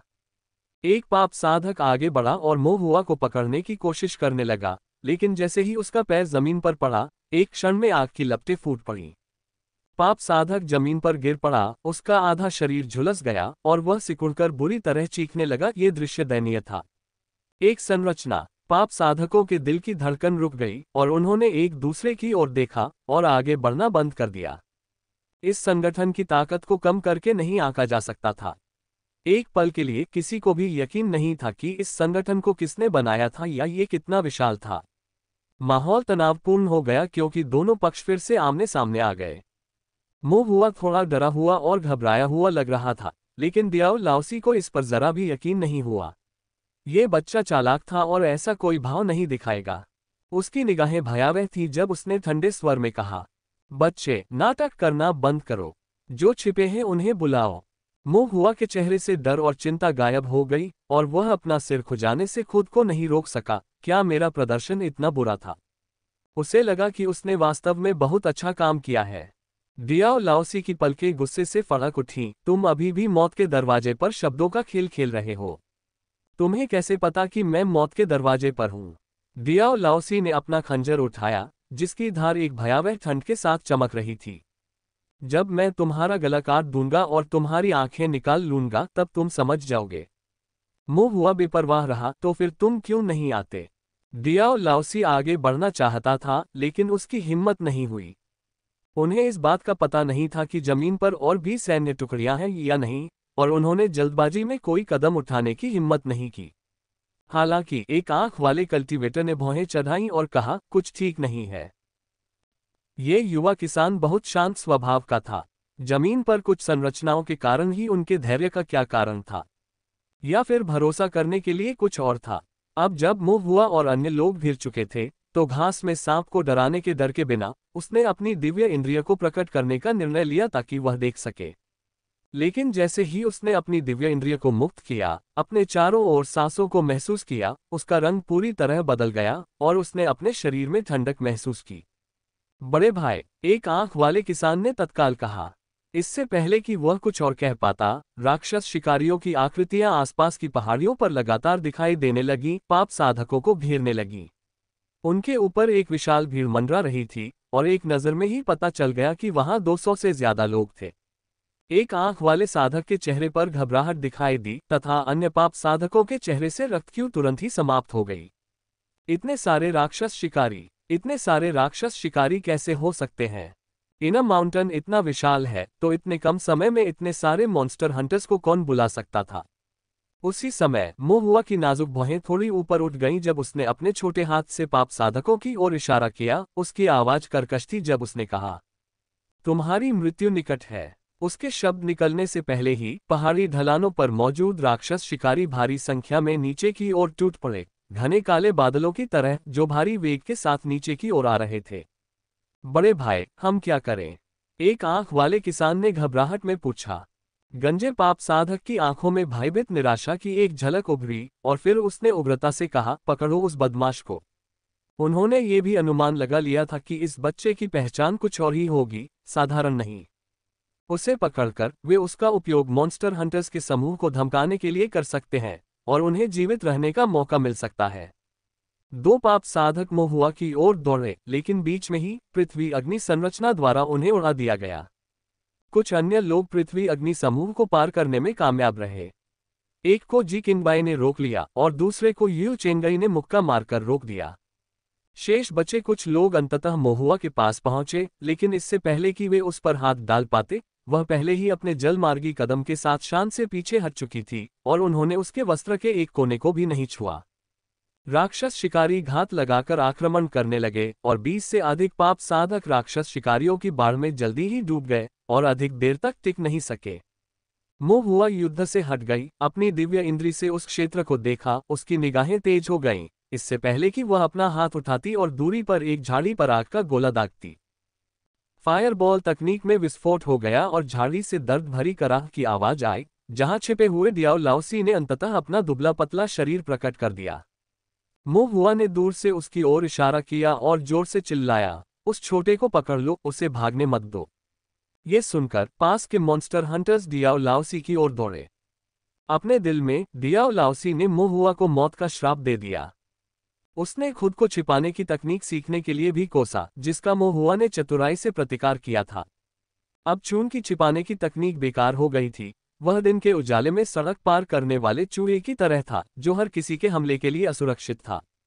मौत का इंतजार करने के अलावा उसके पास कोई और विकल्प नहीं था। वह पूरी तरह असहाय था। कुछ ही झड़पों में डियाओ लाओसी को मॉन्स्टर हंटर के एक मुक्के से गिरा दिया गया, जमीन पर गिरा दिया गया और लोहे की जंजीरों से कसकर बांध दिया गया। मोर्चे पर लड़ाई भी पहले से तय थी। कई पाप साधक तुरंत मारे गए, अधिकांश अन्य बंदी बना लिए गए तथा केवल 2 ही भागने में सफल रहे। उनमें से एक आंख वाला साधक था, जो भाग्यशाली था कि एक राक्षस जानवर अचानक बाहर कूद पड़ा और राक्षस शिकारियों को रोक दिया, जिससे वह संयोगवश बच निकलने में सफल हो गया। दूसरा गंजा पाप साधक था, जिसके पास महान गतिशीलता तकनीक थी और वह अत्यंत चालाक था। हालांकि उसने महुआ को पकड़ने की बात चिल्लाकर कही थी, लेकिन जब हालात बिगड़े तो सबसे पहले वही भाग निकला। उसकी तेज और भूतिया चाल इतनी तेज थी कि मॉन्स्टर हंटर्स उसे पकड़ नहीं पाए। लड़ाई के बाद केवल कुछ मॉन्स्टर हंटर्स घायल हुए और कुछ गोलियों से ठीक हो सके। दूसरी ओर पाप साधक सभी घायल थे, कुछ के हाथ और पैर गायब थे तथा वे जंजीरों में जकड़े हुए थे। राक्षस जानवरों को बांधने के लिए बनाई गई ये जंजीरें बहुत मजबूत थीं और चूंकि सभी पाप साधक घायल थे, इसलिए बचने का कोई रास्ता नहीं था। यू चेंगई प्रसन्न दिखीं, मुझे चिंता थी कि हम इन बदमाशों को पकड़ नहीं पाएंगे, लेकिन वे वापस हमारी ओर दौड़े चले आए, अपनी मौत की ओर। महुआ ने पूछा, अंकल यू, हमें इन पाप साधकों से कैसे निपटना चाहिए? यू चेंगई ने एक पल सोचा और कहा, हमें पहले उन्हें पीटना चाहिए, उनसे पूछताछ करनी चाहिए और देखना चाहिए कि क्या हम उनसे कुछ जानकारी हासिल कर सकते हैं। फिर हम उन्हें कुछ इनाम पाने के लिए ताओवादी दरबार में भेज देंगे। ये पाप साधक हत्यारे और लुटेरे थे और देखने में तो आदतन अपराधी थे, जिसका अर्थ ताओवादी कानून के अनुसार मृत्युदंड था। राक्षस शिकारियों को इनाम की राशि मिलेगी और ताओवादी दरबार को पुण्य मिलेगा। ये दोनों पक्षों के लिए जीत वाली स्थिति थी, बिना अपने हाथ गंदे किए। महुआ ने सिर हिलाया, फिर अपना छोटा हाथ डियाओ लाओसी की ओर इशारा किया, उस छोटे लड़के को मेरे पास छोड़ दो, मैं उससे कुछ सवाल पूछना चाहती हूँ। यू चेंगई आश्चर्यचकित दिखे, फिर एक व्यापक गति के साथ उन्होंने डियाओ लाओसी को पकड़ लिया, ध्यान से देखा और फिर चिल्लाए, तो यह आप है। उन्होंने ये भी पहचान लिया कि यह पाप साधक वही दुबला पतला काले वस्त्रधारी साधक था जिसे कियान परिवार ने आध्यात्मिक खदानों पर आक्रमण करने के लिए नियुक्त किया था, जो छिपाव तकनीक में निपुण था और जिसने उस समय उन्हें काफी परेशान किया था। प्रतिरोध को रोकने के लिए यू चेंगई ने डियाओ लाओसी की बांह को जोर से दबाया और उसे महुआ के सामने फेंक दिया। जो चाहो उससे पूछो। महुआ ने डियाओ लाओसी को गौर से देखा, फिर अचानक मुस्कुराया, एक दोस्ताना और गर्मजोशी भरी मुस्कान प्रकट की। मुझे अपनी गुप्त तकनीक का मंत्र बताओ। छिपाने की तकनीक। महुआ को इस मंत्र की लंबे समय से चाहत थी। पहली बार जब महुआ ने डियाओ लाओसी को इस मंत्र का प्रयोग करते देखा तो वह इसे सीखना चाहता था। यद्यपि एल्डर यू ने कहा कि उनके पास लघु पंचतत्व आध्यात्मिक मूल है और वे इस मंत्र के लिए उपयुक्त नहीं है, फिर भी बिना प्रयास किए वे कैसे जान सकते थे। उसने सोचा था कि छिपे हुए किसान को चाकुओं से काटकर मार दिया गया है और वह कुछ अफसोस महसूस करने से खुद को नहीं रोक सका। लेकिन उसे ये देखकर आश्चर्य हुआ कि वह आदमी फिर से प्रकट हो गया था, जो एक सुखद आश्चर्य था। अब जब वह प्रकट हो गया था तो कोई रास्ता नहीं था कि वह उसे भागने दे। मुंह हुआ को गुप्त तकनीक के लिए मंत्र निकालना होगा। वह पहले से ही क्यूई शोधन के 7वें स्तर पर था और उसकी आंदोलन तकनीक अस्थायी रूप से पर्याप्त थी, लेकिन वह मंत्र के रूप में केवल एक फायरबॉल तकनीक जानता था। कुछ की तुलना में इसकी शक्ति अपर्याप्त थी, लेकिन अन्य की तुलना में ये पर्याप्त से अधिक थी और इसे केवल औसत ही माना जा सकता था। लेकिन चूंकि मोहुआ का आध्यात्मिक मूल कुछ खास अच्छा नहीं था और उसकी साधना तकनीक उसकी आध्यात्मिक शक्ति को नहीं बढ़ा पा रही थी, इसलिए उसके मंत्रों की शक्ति बहुत ज्यादा नहीं थी। अगर उसने कोई और आक्रामक मंत्र भी सीख लिया होता तो भी कोई खास फर्क नहीं पड़ता। मोहुआ कुछ और व्यवहारिक मंत्र सीखना चाहता था। छिपाव तकनीक अधिक उपयुक्त थी। एक मजबूत दिव्य भावना के साथ व्यक्ति अपनी आभा को छिपा सकता है, जिससे उसे पहचानना मुश्किल हो जाता है, जबकि छिपाव तकनीक से व्यक्ति के रूप को छिपाया जा सकता है, जिससे उसे देखा नहीं जा सकता। मोहुआ के पास एक शक्तिशाली दिव्य भावना थी और छिपाव तकनीक के साथ वह व्यवहारिक रूप से नुकसान से सुरक्षित होगा। ताओ साधना के माध्यम से अमरता की खोज में व्यक्ति को सबसे पहले अपना अस्तित्व सुनिश्चित करना होगा। यू चेंगई द्वारा एक हाथ मरोड़ दिए जाने के कारण दियाओ लाओसी को दर्द से बहुत पसीना आ रहा था और वह गुस्से से बोला, इसके बारे में सोचना भी मत। इस बदमाश से बार बार पराजित होने के कारण वह उसे मार डालना चाहता था, तो फिर वह भला उसे छिपाने की तकनीक कैसे सौंप सकता था। मोहुआ ने कहा, टोस्ट की जगह सजा मत चुनो। फिर भी दियाओ लाओसी ने अपने दांत भींच लिए और बोलने से दृढ़तापूर्वक इनकार कर दिया। मोहुआ ने उसकी तरफ देखा और अचानक उसकी आंखें चमक उठी। उसने यू चेंगई की ओर मुड़कर पूछा, अंकल यू, उसका स्टोरेज बैग कहाँ है? पाप साधक के पकड़े जाने पर चाहे उसकी जान चली जाए या मौत, भंडारण थैले को ले लिया जाना चाहिए और उस पर निशान लगा दिया जाना चाहिए। यू चेंगई ने नीले पानी के पैटर्न से कढ़ाई किया हुआ एक स्टोरेज बैग निकाला और उसे मोहुआ की ओर फेंक दिया। मोहुआ ने सारा सामान स्टोरेज बैग में डाल दिया। वहां 2 अतिरिक्त खंजर थे, एक प्रथम श्रेणी का आध्यात्मिक कलाकृति था, दूसरा नहीं था, संभवतः केवल एक अस्थायी प्रतिस्थापन था। जहर की कुछ बोतलें, जिन पर उनके नाम लिखे हुए थे, खंजरों पर छिड़कने के लिए थीं। वहां कई विषनाशक बोतलें भी थीं, जिन पर लेबल नहीं था, लेकिन उनका रंग विष से मेल खाता था। वहां साधना तकनीक और ताओवादी कौशल पर भी कई पुस्तकें थीं, लेकिन मोहुआ ने उन पर नजर डाली और पाया कि वे सभी सामान्य चीजें थीं। छिपाव तकनीक के लिए कोई मंत्र नहीं। मोहुआ ने भौहें चढ़ाईं, तुमने मंत्र कहाँ छुपाया था? दियाओ लाओसी ने दांत पीसते हुए कहा, तुम छोटे कमीने, मैं तुम्हें नहीं बताऊंगा। अब भी मुझे गाली देने की हिम्मत है। मोहुआ की भौहें तन गईं और उसने 1000 जून की छड़ी निकालते हुए गुस्से से कहा, देखता हूं तुम्हारा मुंह तोड़ दूंगा या नहीं। यू चेंगई ने जल्दी से उसे रोका, तुम्हें अभिनय करने की कोई जरूरत नहीं है, खुद को थकाओ मत। मोहुआ एक शरीर साधक नहीं था और शरीर शोधन में कुशल नहीं था, वह वास्तव में खुद को चोट पहुंचा सकता था। इसके अलावा इतने सारे मॉन्स्टर हंटर्स के आसपास होने के कारण उसे कोई कार्रवाई करने की आवश्यकता नहीं थी। अन्य राक्षस शिकारियों ने दियाओ लाओसी को पीटने का बीड़ा उठाया।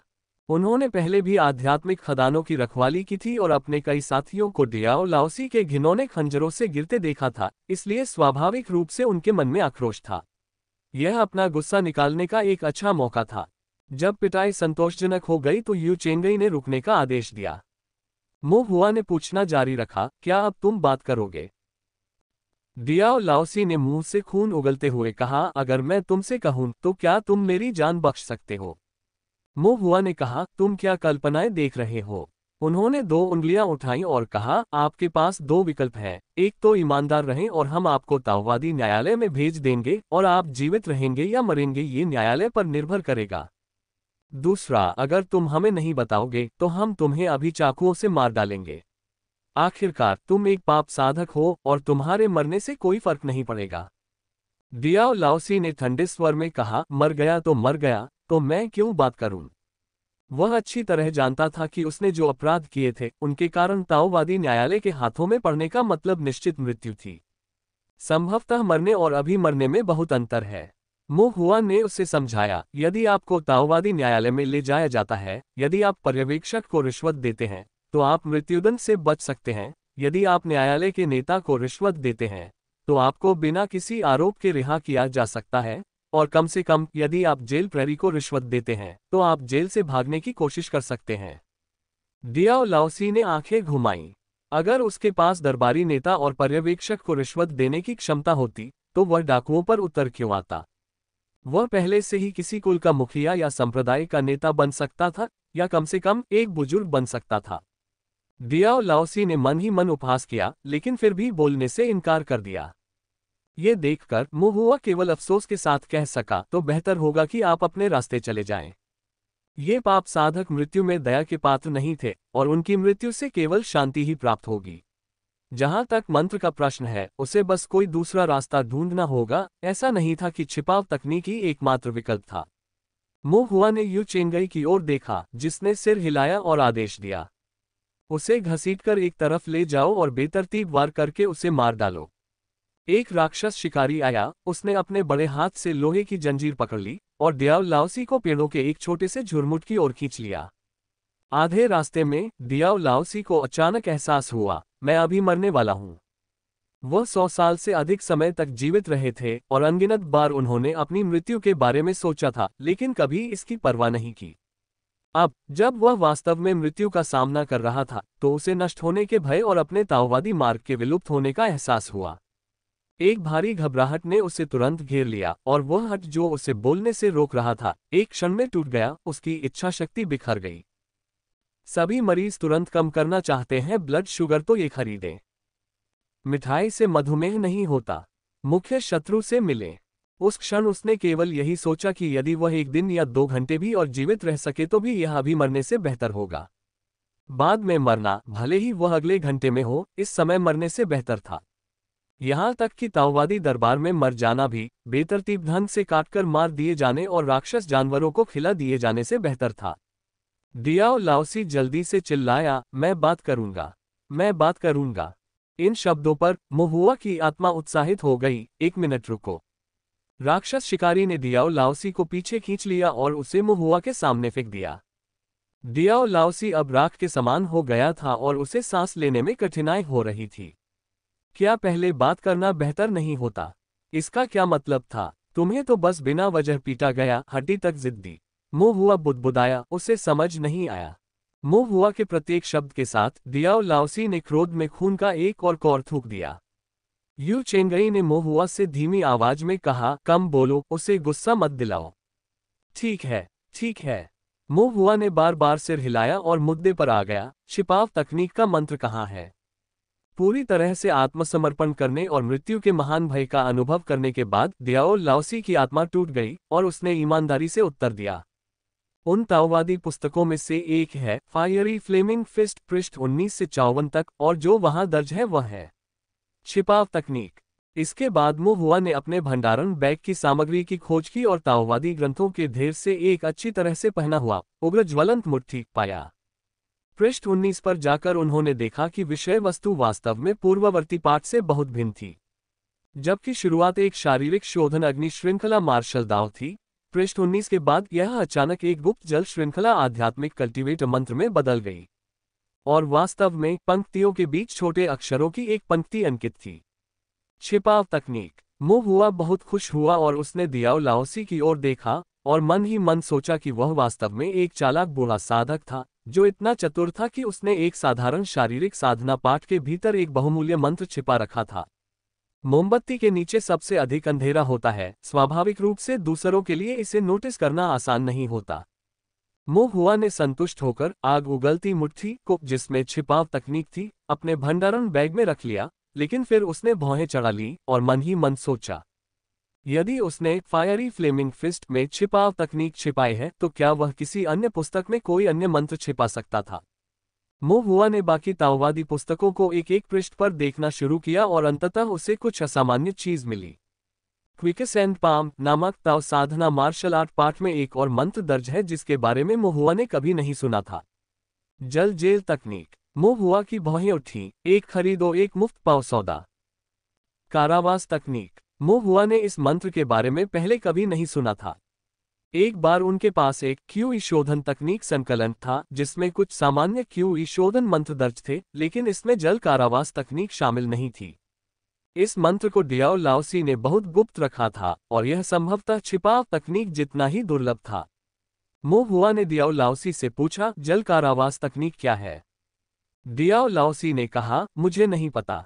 मो हुआ ने उसकी ओर उदासीनता से देखा, उसकी निगाहें कुछ अमित्र थीं। ये देखकर डियाओ लाओसी को अपने दिल की गहराइयों में ठंडक महसूस हुई। उसे डर था कि मो हुआ उसे बिना कुछ कहे परेशान करने के तरीके खोज लेगा, इसलिए उसने जल्दी से कहा, मुझे वास्तव में नहीं पता। तो फिर यह मंत्र तुम्हारे पास कैसे आया? डियाओ लाओसी ने कहा, सालों पहले मैंने गलती से जल आंदोलन संप्रदाय के एक गंभीर रूप से घायल साधक को मार डाला था, उसका भंडारण बैग लिया और उसके अंदर ये दो मंत्र पाए, एक था छिपाव तकनीक और दूसरा ये जल जेल तकनीक। जल आंदोलन संप्रदाय, हाँ, ब्लैक माउंटेन राज्य सीमा के भीतर एक अपेक्षाकृत कम प्रोफाइल वाला संप्रदाय, बहुत अधिक सदस्य नहीं, लेकिन एक लंबी विरासत के साथ। मो हुआ ने सिर हिलाया, फिर क्या? डियाओ लाओसी ने कहा, मेरे पास एक एकल श्रृंखला वाली जल आत्मा जड़ है जो इस छिपाव तकनीक के अनुकूल है और मैंने सोचा कि यह मेरा अवसर है, इसलिए मैंने छिपाव तकनीक सीखी, स्थान बदला, कुछ व्यापार में शामिल हुआ और जीविकोपार्जन का रास्ता तलाशने लगा। यू चेंगई ने उसे लात मारी और थूका, कैसा व्यापार? जिंदगी का व्यापार, कुछ ऐसा ही। डियाओ लाओसी गुस्से में था लेकिन बोलने की हिम्मत नहीं कर सका। मो हुआ ने फिर पूछा, तो आपने छिपाव तकनीक सीखी, लेकिन क्या आपने जल कारावास तकनीक नहीं सीखी? मैं इसे नहीं सीख सका, डियाओ लाओसी ने आह भरी, जल कारावास तकनीक सीखना बहुत मुश्किल है। आध्यात्मिक शक्ति का प्रयोग करते समय उसे नियंत्रित करना मुश्किल होता है, इसे डालने के बाद लक्ष्य तक पहुंचना आसान नहीं होता, और यह केवल लोगों को फंसा सकती है, इसमें कोई वास्तविक शक्ति नहीं होती। मुझे लगा कि यह बिल्कुल बेकार है, इसलिए मैंने इसे सीखने की जहमत नहीं उठाई। और एक बॉडी कल्टीवेटर होने के नाते मैं जीविका के लिए मंत्रों पर निर्भर नहीं रहता। हालांकि यह मंत्र दुर्लभ है, यह मेरे लिए बेकार है, इसलिए मैं इसे केवल अस्थायी रूप से ही धारण कर सकता हूं और अन्य मार्शल दाव तकनीकों के लिए इसे बदलने का इंतजार कर सकता हूं। मधुमेह हमेशा के लिए खत्म हो जाएगा। सोने से पहले करें ये काम। इंसुलेक्स डायबिटिक। लेकिन यह मंत्र बहुत अस्पष्ट है, आज तक मैं इसका व्यापार नहीं कर सका। डियाओ लाओसी ने सब कुछ उगल दिया, जैसे कि फलियों की गिनती करना, सब कुछ बता देना। मो हुआ ने मोटे तौर पर समझा और डियाओ लाओसी से आगे पूछा, जो दो पाप साधक भाग गए, उनमें से एक की एक आंख है और एक गंजा है, तुम्हारा मालिक कौन है? डियाओ लाओसी कहना नहीं चाहता था, लेकिन उसे कहना पड़ा, गंजा वाला। उसका नाम क्या है? डियाओ लाओसी ने अपना सिर हिलाया, मुझे उसका असली नाम नहीं पता, हम उसे उसके मुंह पर भाई कहते हैं और सड़क पर अन्य साधक उसे बालटुओ कहते हैं। बालटुओ। मो हुआ ने सिर हिलाया, नाम बिल्कुल उपयुक्त था और याद रखने में आसान था। वास्तव में आपके कितने बॉस हैं? मो हुआ ने फिर पूछा। इस समय केवल वही है। वर्तमान में बॉस बनना बारी बारी से होता है, जब एक बॉस मर जाता है या पकड़ा जाता है तो दूसरा उसकी जगह ले लेता है। जब तक आप काफी समय से बॉस हैं, किसी के भी पास बॉस बनने का मौका है। डियाओ लाओसी ने धीरे से कहा, सचमुच जैसा कि वे कहते हैं, उथले पानी में बहुत सारे मेढक शोर मचाते हैं और हर मोड़ पर एक मालिक होता है। मो हुआ ने बुदबुदाया। पूछताछ समाप्त होने के बाद मो हुआ ने दो मंत्र पुस्तकें एकत्र की और भंडारण बैग यू चेंगई को लौटा दिया। इस प्रकार यू चेंगई ने चुपचाप दोनों मंत्र पुस्तकों को मो हुआ की संपत्ति मान लिया, क्योंकि मॉन्स्टर हंटर में ज्यादा आध्यात्मिक साधक नहीं थे। अगर मो हुआ ने उनसे न भी मांगा होता तो भी वह उन्हें मो हुआ को दे देता। इसके बाद मॉन्स्टर हंटर्स ने सभी पाप साधकों को पहाड़ से नीचे उतारा और उन्हें एल्डर यू के पास भेज दिया। इन पाप साधकों से एक एक करके पूछताछ की गई, उन्हें कुछ कष्ट दिए गए, कुछ जानकारी दी गई और फिर उन्हें ताओवादी न्यायालय में भेज दिया गया। यू चेंगई ने व्यक्तिगत रूप से उनका मार्गदर्शन किया, स्थिति समझाई, कुछ औपचारिकताएं पूरी की और इन पाप साधकों को ताओवादी कारागार में कैद कर दिया। 2 घंटे बाद यू चेंगई वापस लौटी तो उसने देखा कि मो हुआ लिविंग रूम में एल्डर यू के साथ चाय पी रहा था। एल्डर यू ने ऊपर देखा और यू चेंगई को देखकर पूछा, क्या सब कुछ ठीक हो गया है? यू चेंगई ने सिर हिलाया, सब कुछ संभाल लिया गया है और मैंने कोर्ट लीडर को सब कुछ बता दिया है, वो बहुत प्रसन्न है। एल्डर यू हंसे, वह बूढ़ा आदमी जो बिना किसी लाभ के पुण्य कमा रहा है, वह प्रसन्न क्यों नहीं होगा? क्या उन पाप साधकों को मृत्युदंड दिया जाएगा? मो हुआ ने अपना चाय का कप पकड़े हुए उत्सुकता से पूछा। हत्या और लूटपाट और इनमें से ज्यादातर का आपराधिक रिकॉर्ड है। कानून के मुताबिक ये सभी मौत की सजा के हकदार हैं। अगर उनकी मौत न भी हो तो भी अंधेरी ताओवादी जेल में मौत तक बंद रहना मौत की सजा से ज्यादा अलग नहीं है, यू चेंगई ने कहा। यह अच्छा है, इससे वे बाहर आकर दूसरों को नुकसान नहीं पहुंचा पाएंगे। मो हुआ ने राहत महसूस की। यू चेंगई मो हुआ के बगल में बैठ गए, जिन्होंने उनके लिए एक कप चाय डाली और एक और बात याद करते हुए पूछा। उस अंधे साधक ने बताया कि अंकल जी और भाई जी को मारने के लिए कौन परिवार ने उन्हें आत्मिक पत्थरों से पैसे दिए थे। क्या ताओवादी न्यायालय इस मामले को देख सकता है? यू चेंगई ने सिर हिलाया। सिर्फ शब्द सबूत नहीं होते, ताओवादी अदालत बिना सबूत के दोषी नहीं ठहरा सकती। इसके अलावा कौन परिवार किंगजुआन शहर का एक कबीला है। तोंगजियान शहर की ताओवादी अदालत उन्हें सिर्फ जिम्मेदार ठहरा सकती है, सीधे हस्तक्षेप नहीं कर सकती। किंगक्सुआन शहर में ताओवादी न्यायालय को कुलों द्वारा खरीद लिया गया है और वे निश्चित रूप से कौन परिवार पर अपराध का आरोप नहीं लगाएंगे। यदि कोई सबूत भी हो तो भी मेरा अनुमान है कि अंत में वह कुछ भी नहीं साबित होगा। मो हुआ को कुछ निराशा महसूस हुई। इसके बाद यू चेंगई ने इन पाप साधकों की उत्पत्ति और घटनाओं के कारण के बारे में बताया। इनमें से अधिकांश पाप साधक ब्लैक माउंटेन राज्य सीमा से आए साधक थे, जिनकी अलग अलग पहचान थी। कुछ परिवारों से थे, कुछ संप्रदायों से थे तथा अन्य ढीले साधक थे। उनमें से अधिकांश के हाथ खून से सने थे। वे ताओवादी न्यायालय द्वारा वांछित थे और हर जगह भाग रहे थे। जैसे जैसे तोंगशियान शहर धीरे धीरे समृद्ध हुआ और अधिक साधक दक्षिण से उत्तर की ओर यात्रा करने लगे, वे बड़े काले पर्वत पर एकत्रित हुए, हत्याएं करने लगे, लूटपाट करने लगे तथा आत्मा के पत्थरों को लूटने लगे। या तो वे फिरौती मांगने के लिए किसानों का अपहरण कर लेते थे या फिर उनकी हत्या कर देते थे और लूटपाट कर शवों को जंगल में राक्षस जानवरों के खाने के लिए छोड़ देते थे। जी किंगबाई और उनके बेटे फूलैन के साथ किंगक्सुआन शहर से भाग गए और जब कोन परिवार के साधक उन्हें मारने में विफल रहे तो रास्ते में उनका सामना पाप साधकों के इस समूह से हुआ और उन्होंने पीछा जारी रखने के लिए उन्हें सीधे आत्मा पत्थरों से भुगतान किया। कोन परिवार के युवा मास्टर के अनुसार जी किंगबाई और उसके बेटे ने उसे पीटा था और वह उनकी जान चाहता था। फूलैन ने उसकी अवज्ञा की थी, इसलिए वह चाहता था कि वह उसकी गुलाम बन जाए। कार्य पूरा हो जाने के बाद पाप साधकों को 1000 आत्मिक पत्थर प्राप्त होंगे। एल्डर यू खुद को रोक नहीं पाए और शाप दे बैठे, वह छोटा जानवर, वह अच्छी मौत नहीं मरेगा। मिठाई से मधुमेह नहीं होता। मुख्य शत्रु से मिले। People suffering from knee pain should read this. Yu Chengyi को भी गुस्सा आया और उन्होंने आगे कहा, इन पाप साधकों के साथ हमारा भी कुछ संघर्ष हुआ है। वे लंबे समय से हम पर नजर रखे हुए हैं। सौभाग्य से आज अचानक घना कोहरा छा गया और मॉन्स्टर हंटर्स अलग हो गए। उन्हें मौका मिल गया और उन्होंने हमला बोल दिया। यह अफसोस की बात है कि हम उन सभी को नहीं पकड़ पाए। दो भाग गए। मो हुआ ने भौहें चढ़ाईं। यू चेंगई ने कहा, हालात पहले से ही इतने खराब नहीं हैं। कम लोगों के होने से वे कुछ समय तक ज्यादा परेशानी पैदा नहीं कर पाएंगे। शायद वे जल्द ही कोई हंगामा खड़ा नहीं कर पाएंगे। क्या हम उन्हें पकड़ सकते हैं? मैंने मॉन्स्टर हंटर्स को पहले ही सतर्क कर दिया है, लेकिन इन माउंटेन काफी विशाल है, उन्हें तुरंत पकड़ना आसान नहीं होगा। ठीक है, मो हुआ ने सिर हिलाया। हालांकि मो हुआ को वह गंजे आदमी याद आ गया और उसने मन ही मन सोचा कि अगली बार जब वे मिलेंगे तो वह उसे भागने नहीं देगा। वैसे यू चेंगई ने मो हुआ से कहा, ताओवादी दरबार पाप साधकों को पकड़ने के लिए इनाम रखता है। जैसे ही इनाम मिलेगा मैं कुछ दिनों में आपको भेज दूंगा। क्या सबको एक मिलता है? मो हुआ ने पूछा। यू चेंगई ने सिर हिलाया, हर कोई करता है। मो हुआ मुस्कुराया, धन्यवाद अंकल यू। कुछ देर और बातचीत करने और चाय पीने के बाद मो हुआ जाने के लिए खड़ा हुआ। फिर मो हुआ जीली की जांच करने के लिए ओल्ड मिस्टर फैंग से मिलने गया। जीली को सुरक्षित वापस लाया गया था और बूढ़े श्री फैंग ने एक्यूपंक्चर लगाया, उसे गोलियां खिलाईं और अपनी वुड श्रृंखला आध्यात्मिक शक्ति का उपयोग करके उसकी मेरिडियन को खोल दिया, इसलिए उसका जीवन अब खतरे में नहीं था। फिलहाल वह अभी भी बेहोश है, लेकिन अच्छे आराम और देखभाल के बाद वह ठीक हो जाएगा। फुलैन की आंखें लाल थीं क्योंकि वह जीली के पास खड़ी थी। जी किंगबाई की अभिव्यक्ति गंभीर थी, लेकिन उन्होंने अपने दिल में राहत की सांस भी महसूस की। जीवित रहना किसी भी चीज से बेहतर था। यह देखकर कि जीली गंभीर खतरे में नहीं थी, मोहुआ को भी राहत महसूस हुई। बूढ़े मिस्टर फैंग ने मोहुआ को देखा और बहुत प्रसन्न हुए, उसकी प्रशंसा की। मैंने तुम्हें जो गोलियां दी, उनका सही इस्तेमाल किया गया, अन्यथा जीली की जान बचाना इतना आसान नहीं होता। फू लैन खड़ी हुई और मोहुआ को सच्चे मन से प्रणाम किया।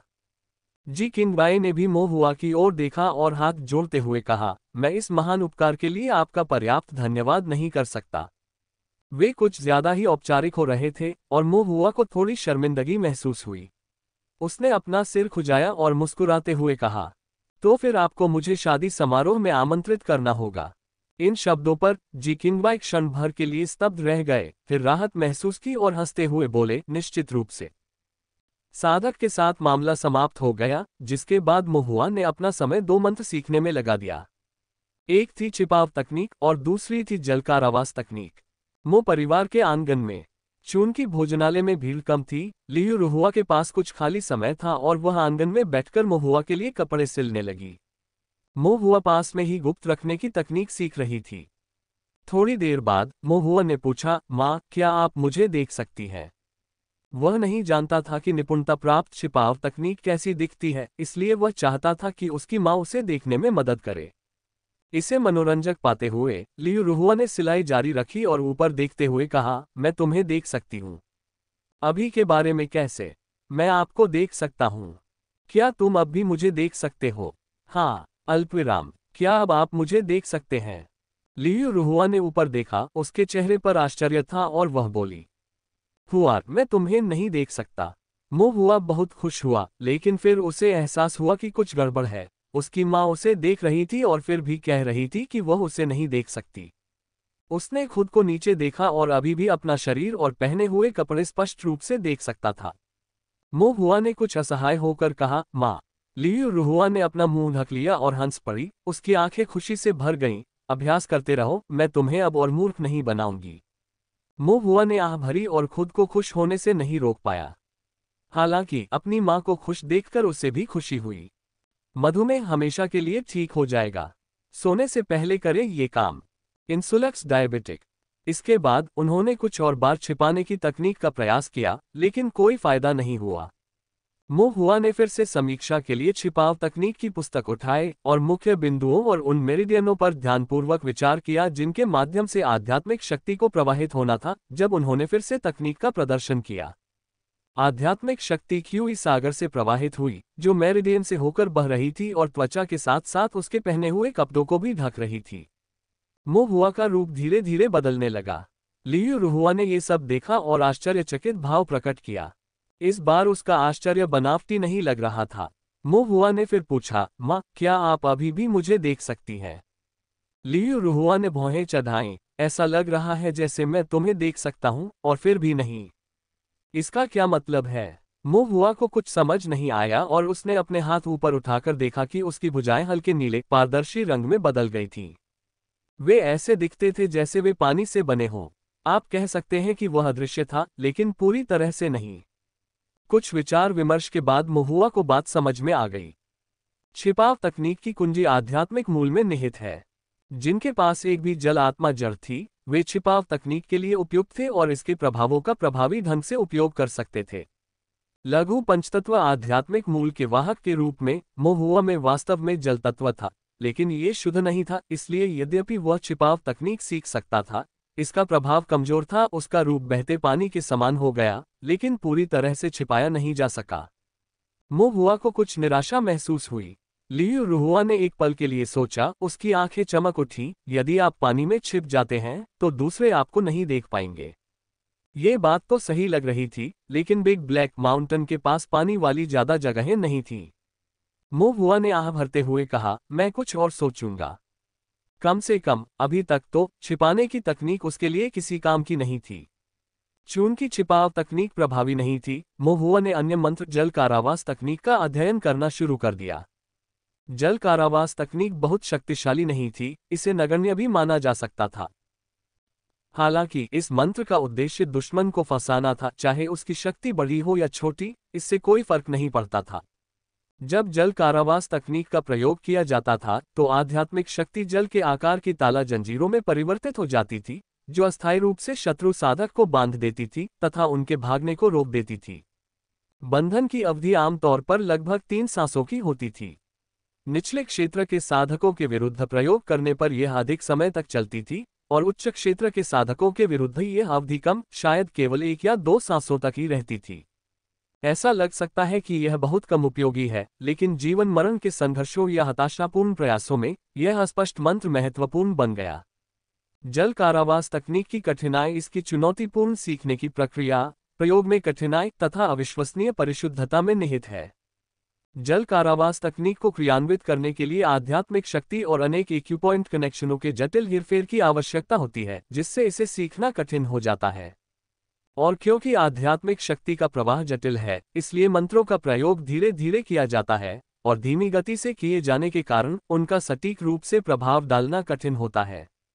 विशेष रूप से अच्छी गतिशीलता तकनीक वाले साधकों के लिए, जब तक आपका मंत्र पूरी तरह से जागृत होता है, तब तक वे बहुत पहले ही भाग चुके होते हैं। इसलिए बहुत कम आध्यात्मिक साधक ऐसे कठिन, कमजोर और अलोकप्रिय मंत्र को सीखने के लिए प्रयास करने को तैयार होते हैं। लेकिन इनमें से कोई भी मोहुआ के लिए समस्या नहीं थी। मोहुआ की दिव्य इंद्रिय शुरू से ही प्रबल थी। उसकी साधना तकनीक स्वर्ग ज्ञान जुए थी, जो दिव्य इंद्रिय हेरफेर में माहिर थी, और ओल्ड क्वीन ने उसे दिव्य इंद्रिय लॉकिंग सिखाई थी, इसलिए उसके मंत्र तेज और सटीक दोनों थे। ये जल कारावास तकनीक उनके सीखने के लिए विशेष रूप से उपयुक्त थी।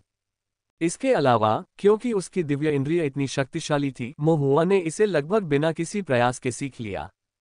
मोहुआ जल कारावास तकनीक की प्रभावशीलता का परीक्षण करना चाहता था, इसलिए उसने लापरवाही से एक जंगली फल को हवा में उछाला, उसे अपनी दिव्य इंद्री से बंद कर दिया और उसके दाहिने हाथ के इशारे से आध्यात्मिक शक्ति ने हल्के नीले रंग की जंजीरों में संघनित होकर फल को हवा में बंद कर दिया। कुछ क्षण बाद फल अंततः जमीन पर गिर गया। इसका प्रभाव बुरा नहीं था, लेकिन फिर भी वह कुछ जीवित प्राणियों पर इसका परीक्षण करना चाहते थे। इससे मोहुआ को श्री जुआंग के तालाब की मछली के बारे में सोचने का मौका मिला। अगले दिन मोहुआ सुबह जल्दी उठा और फॉरगेटफुल रेसिडेंस गया, श्री जुआंग का अभिवादन किया, फिर तालाब में तैर रही मछलियों पर जल कारावास तकनीक डालने के लिए तालाब में गया। जलीय पौधे हरे भरे थे और तालाब का पानी बिल्कुल साफ था। मछली तालाब की तलहटी में आराम से तैर रही थी। तभी अचानक पानी की एक हल्की नीली चमक दिखाई दी, जिसने मछली को इस तरह से फंसा लिया कि वह चाहे जितना भी प्रयास करे, बच नहीं सकी। अचानक तालाब का तल अस्तव्यस्त हो गया। अन्य मछलियां चौंक कर और भी तेजी से तथा अधिक उन्मत्त होकर तैरने लगीं। मोहुआ की उंगलियां तेजी से चलीं और एक के बाद एक मछलियां झिलमिलाते पानी में फंस गईं। कुछ देर खेलने के बाद मोहुआ कुछ ऊब गया, उसे यह बहुत आसान लगने लगा।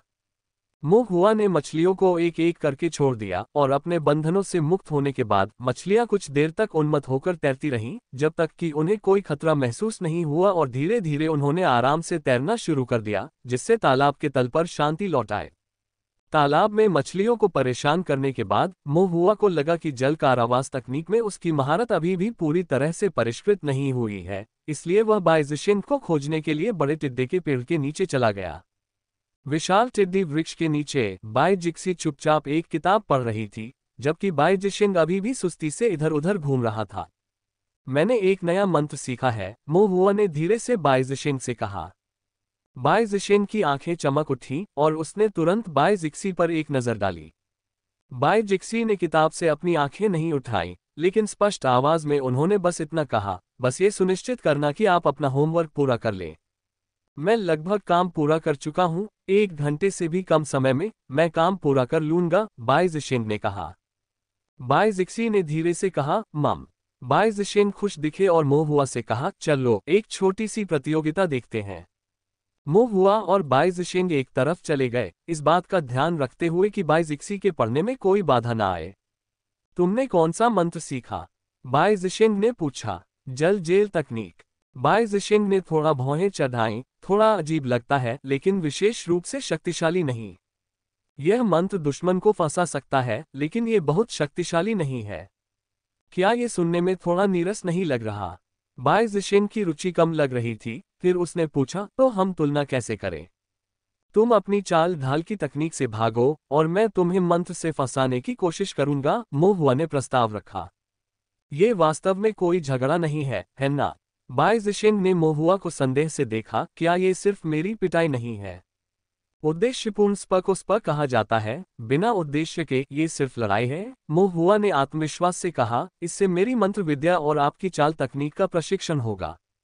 ठीक है, आपकी बात सही है, बाई जिशेंग ने सिर हिलाया।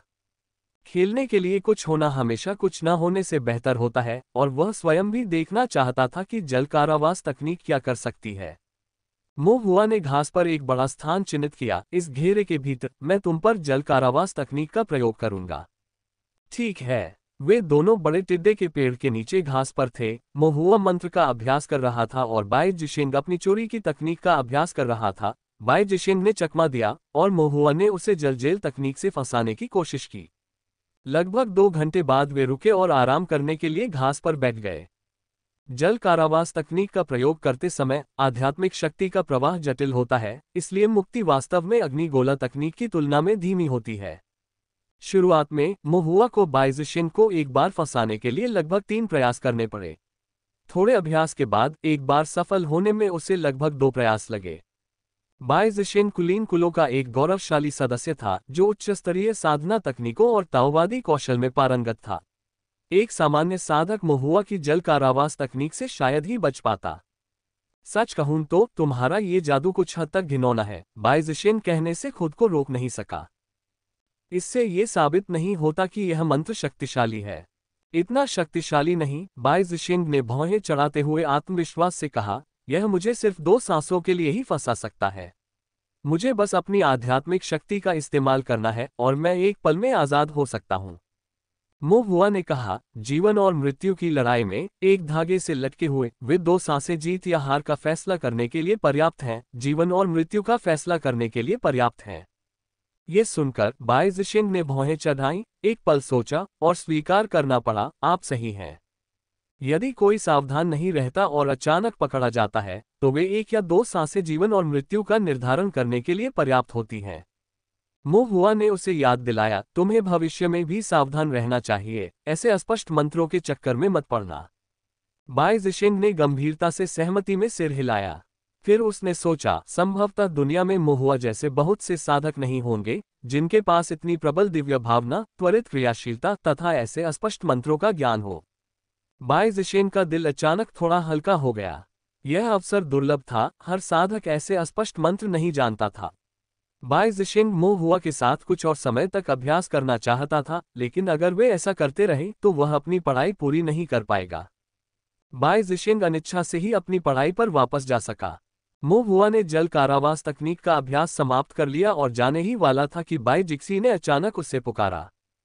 मोहुआ ने पलटकर देखा और बाई जिक्सी के सुंदर छोटे हाथ को उसके बगल में रखे सुंदर कढ़ाईदार, हल्के सुनहरे फीनिक्स पैटर्न वाले स्टोरेज बैग से एक किताब निकालते और उसे देते हुए देखा।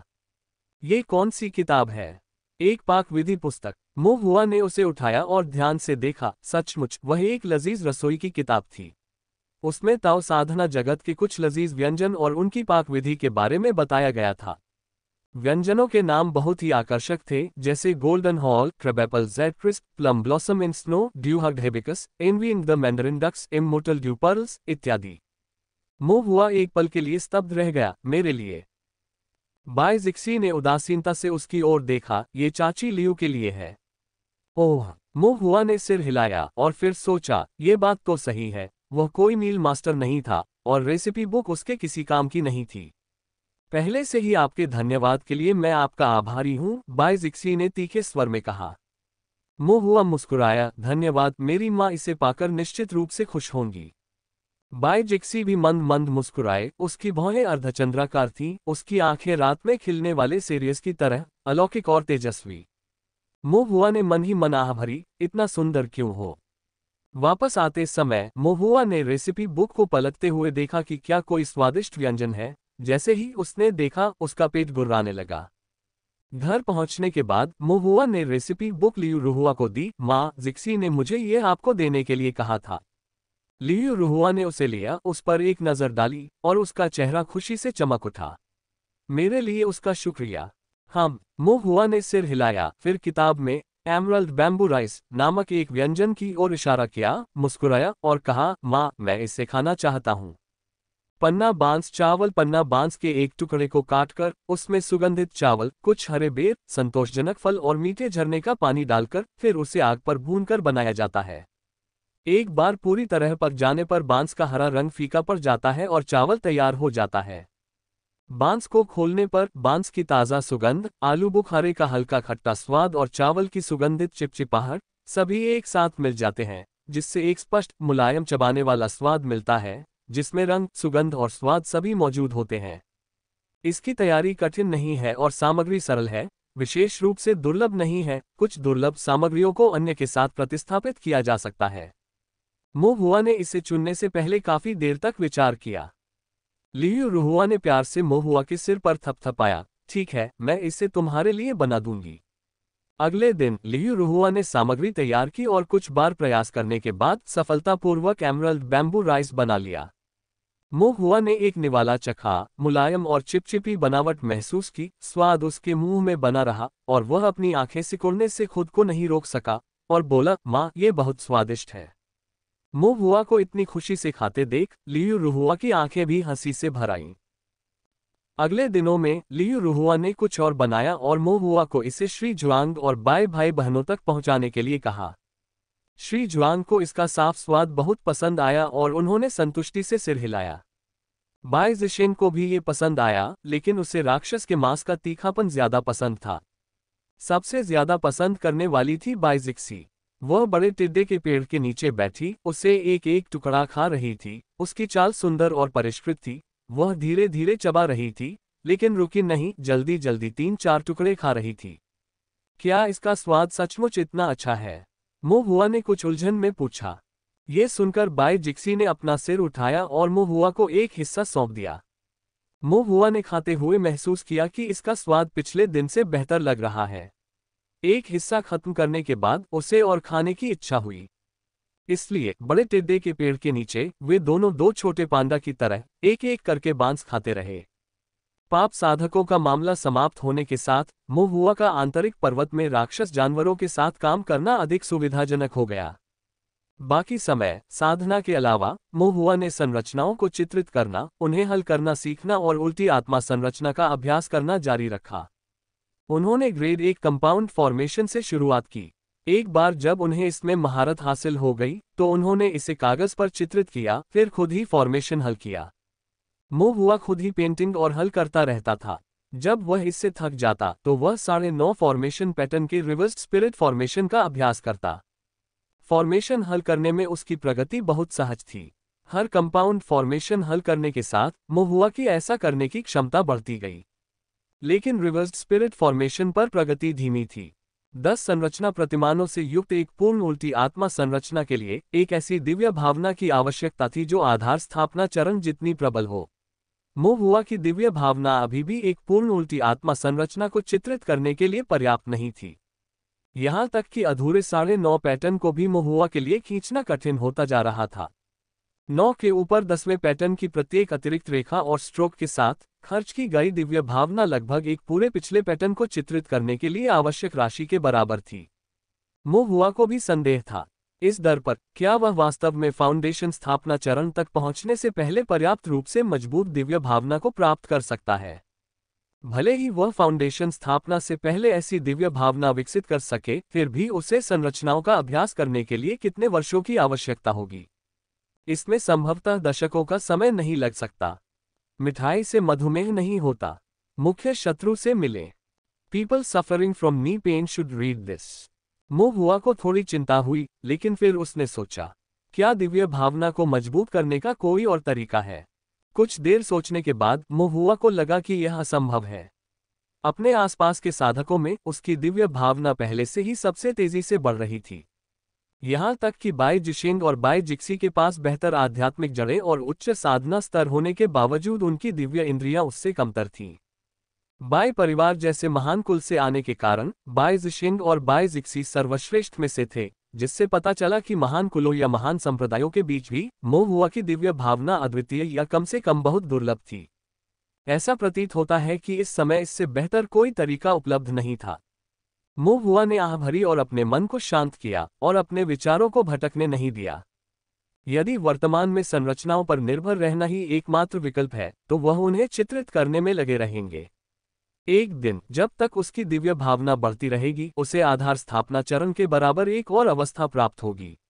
ये केवल समय की बात थी। लगभग 10 दिन बाद मोहुआ की मुलाकात यू चेंगई से हुई, जो बहुत गंभीर लग रहा था। मोहुआ खुद को रोक नहीं पाया और पूछा, अंकल यू, क्या कुछ हुआ है? यू चेंगई गहरी सोच में डूबा हुआ उसकी आवाज सुनकर ऊपर देखा। ये समझते हुए कि यह मोहुआ था और यह जानते हुए कि मोहुआ को अंततः पता चल ही जाएगा, उसने कुछ भी न छिपाने का फैसला किया और कहा, एक घटना घटी है। उन पाप साधकों ने एक और चाल चली है। गंजा वाला। यू चेंगई ने सिर हिलाया। बिल्कुल। मोहुआ ने कहा, क्या उसने फिर से लूट और हत्या की? इस बार उसने एक व्यापारी काफिले को लूट लिया। 20 से ज्यादा किसानों का एक समूह बिना किसी निशान के गायब हो गया है। कोई लाश नजर नहीं आ रही, बस घटनास्थल पर खून के कुछ धब्बे हैं।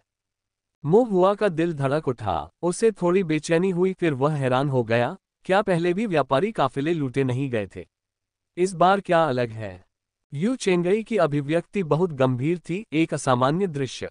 बात अलग है, यू चेंगई ने आह भरते हुए कहा। पहली बात तो ये कि इस बार अपेक्षाकृत बड़ी संख्या में साधकों को लूटा गया और लगता है कोई भी नहीं बचा। दूसरी बात, काफिले में एक साधक भी था जिसकी एक खास पहचान थी। कोई महत्वपूर्ण व्यक्ति? मोहुआ ने उत्सुकता से पूछा।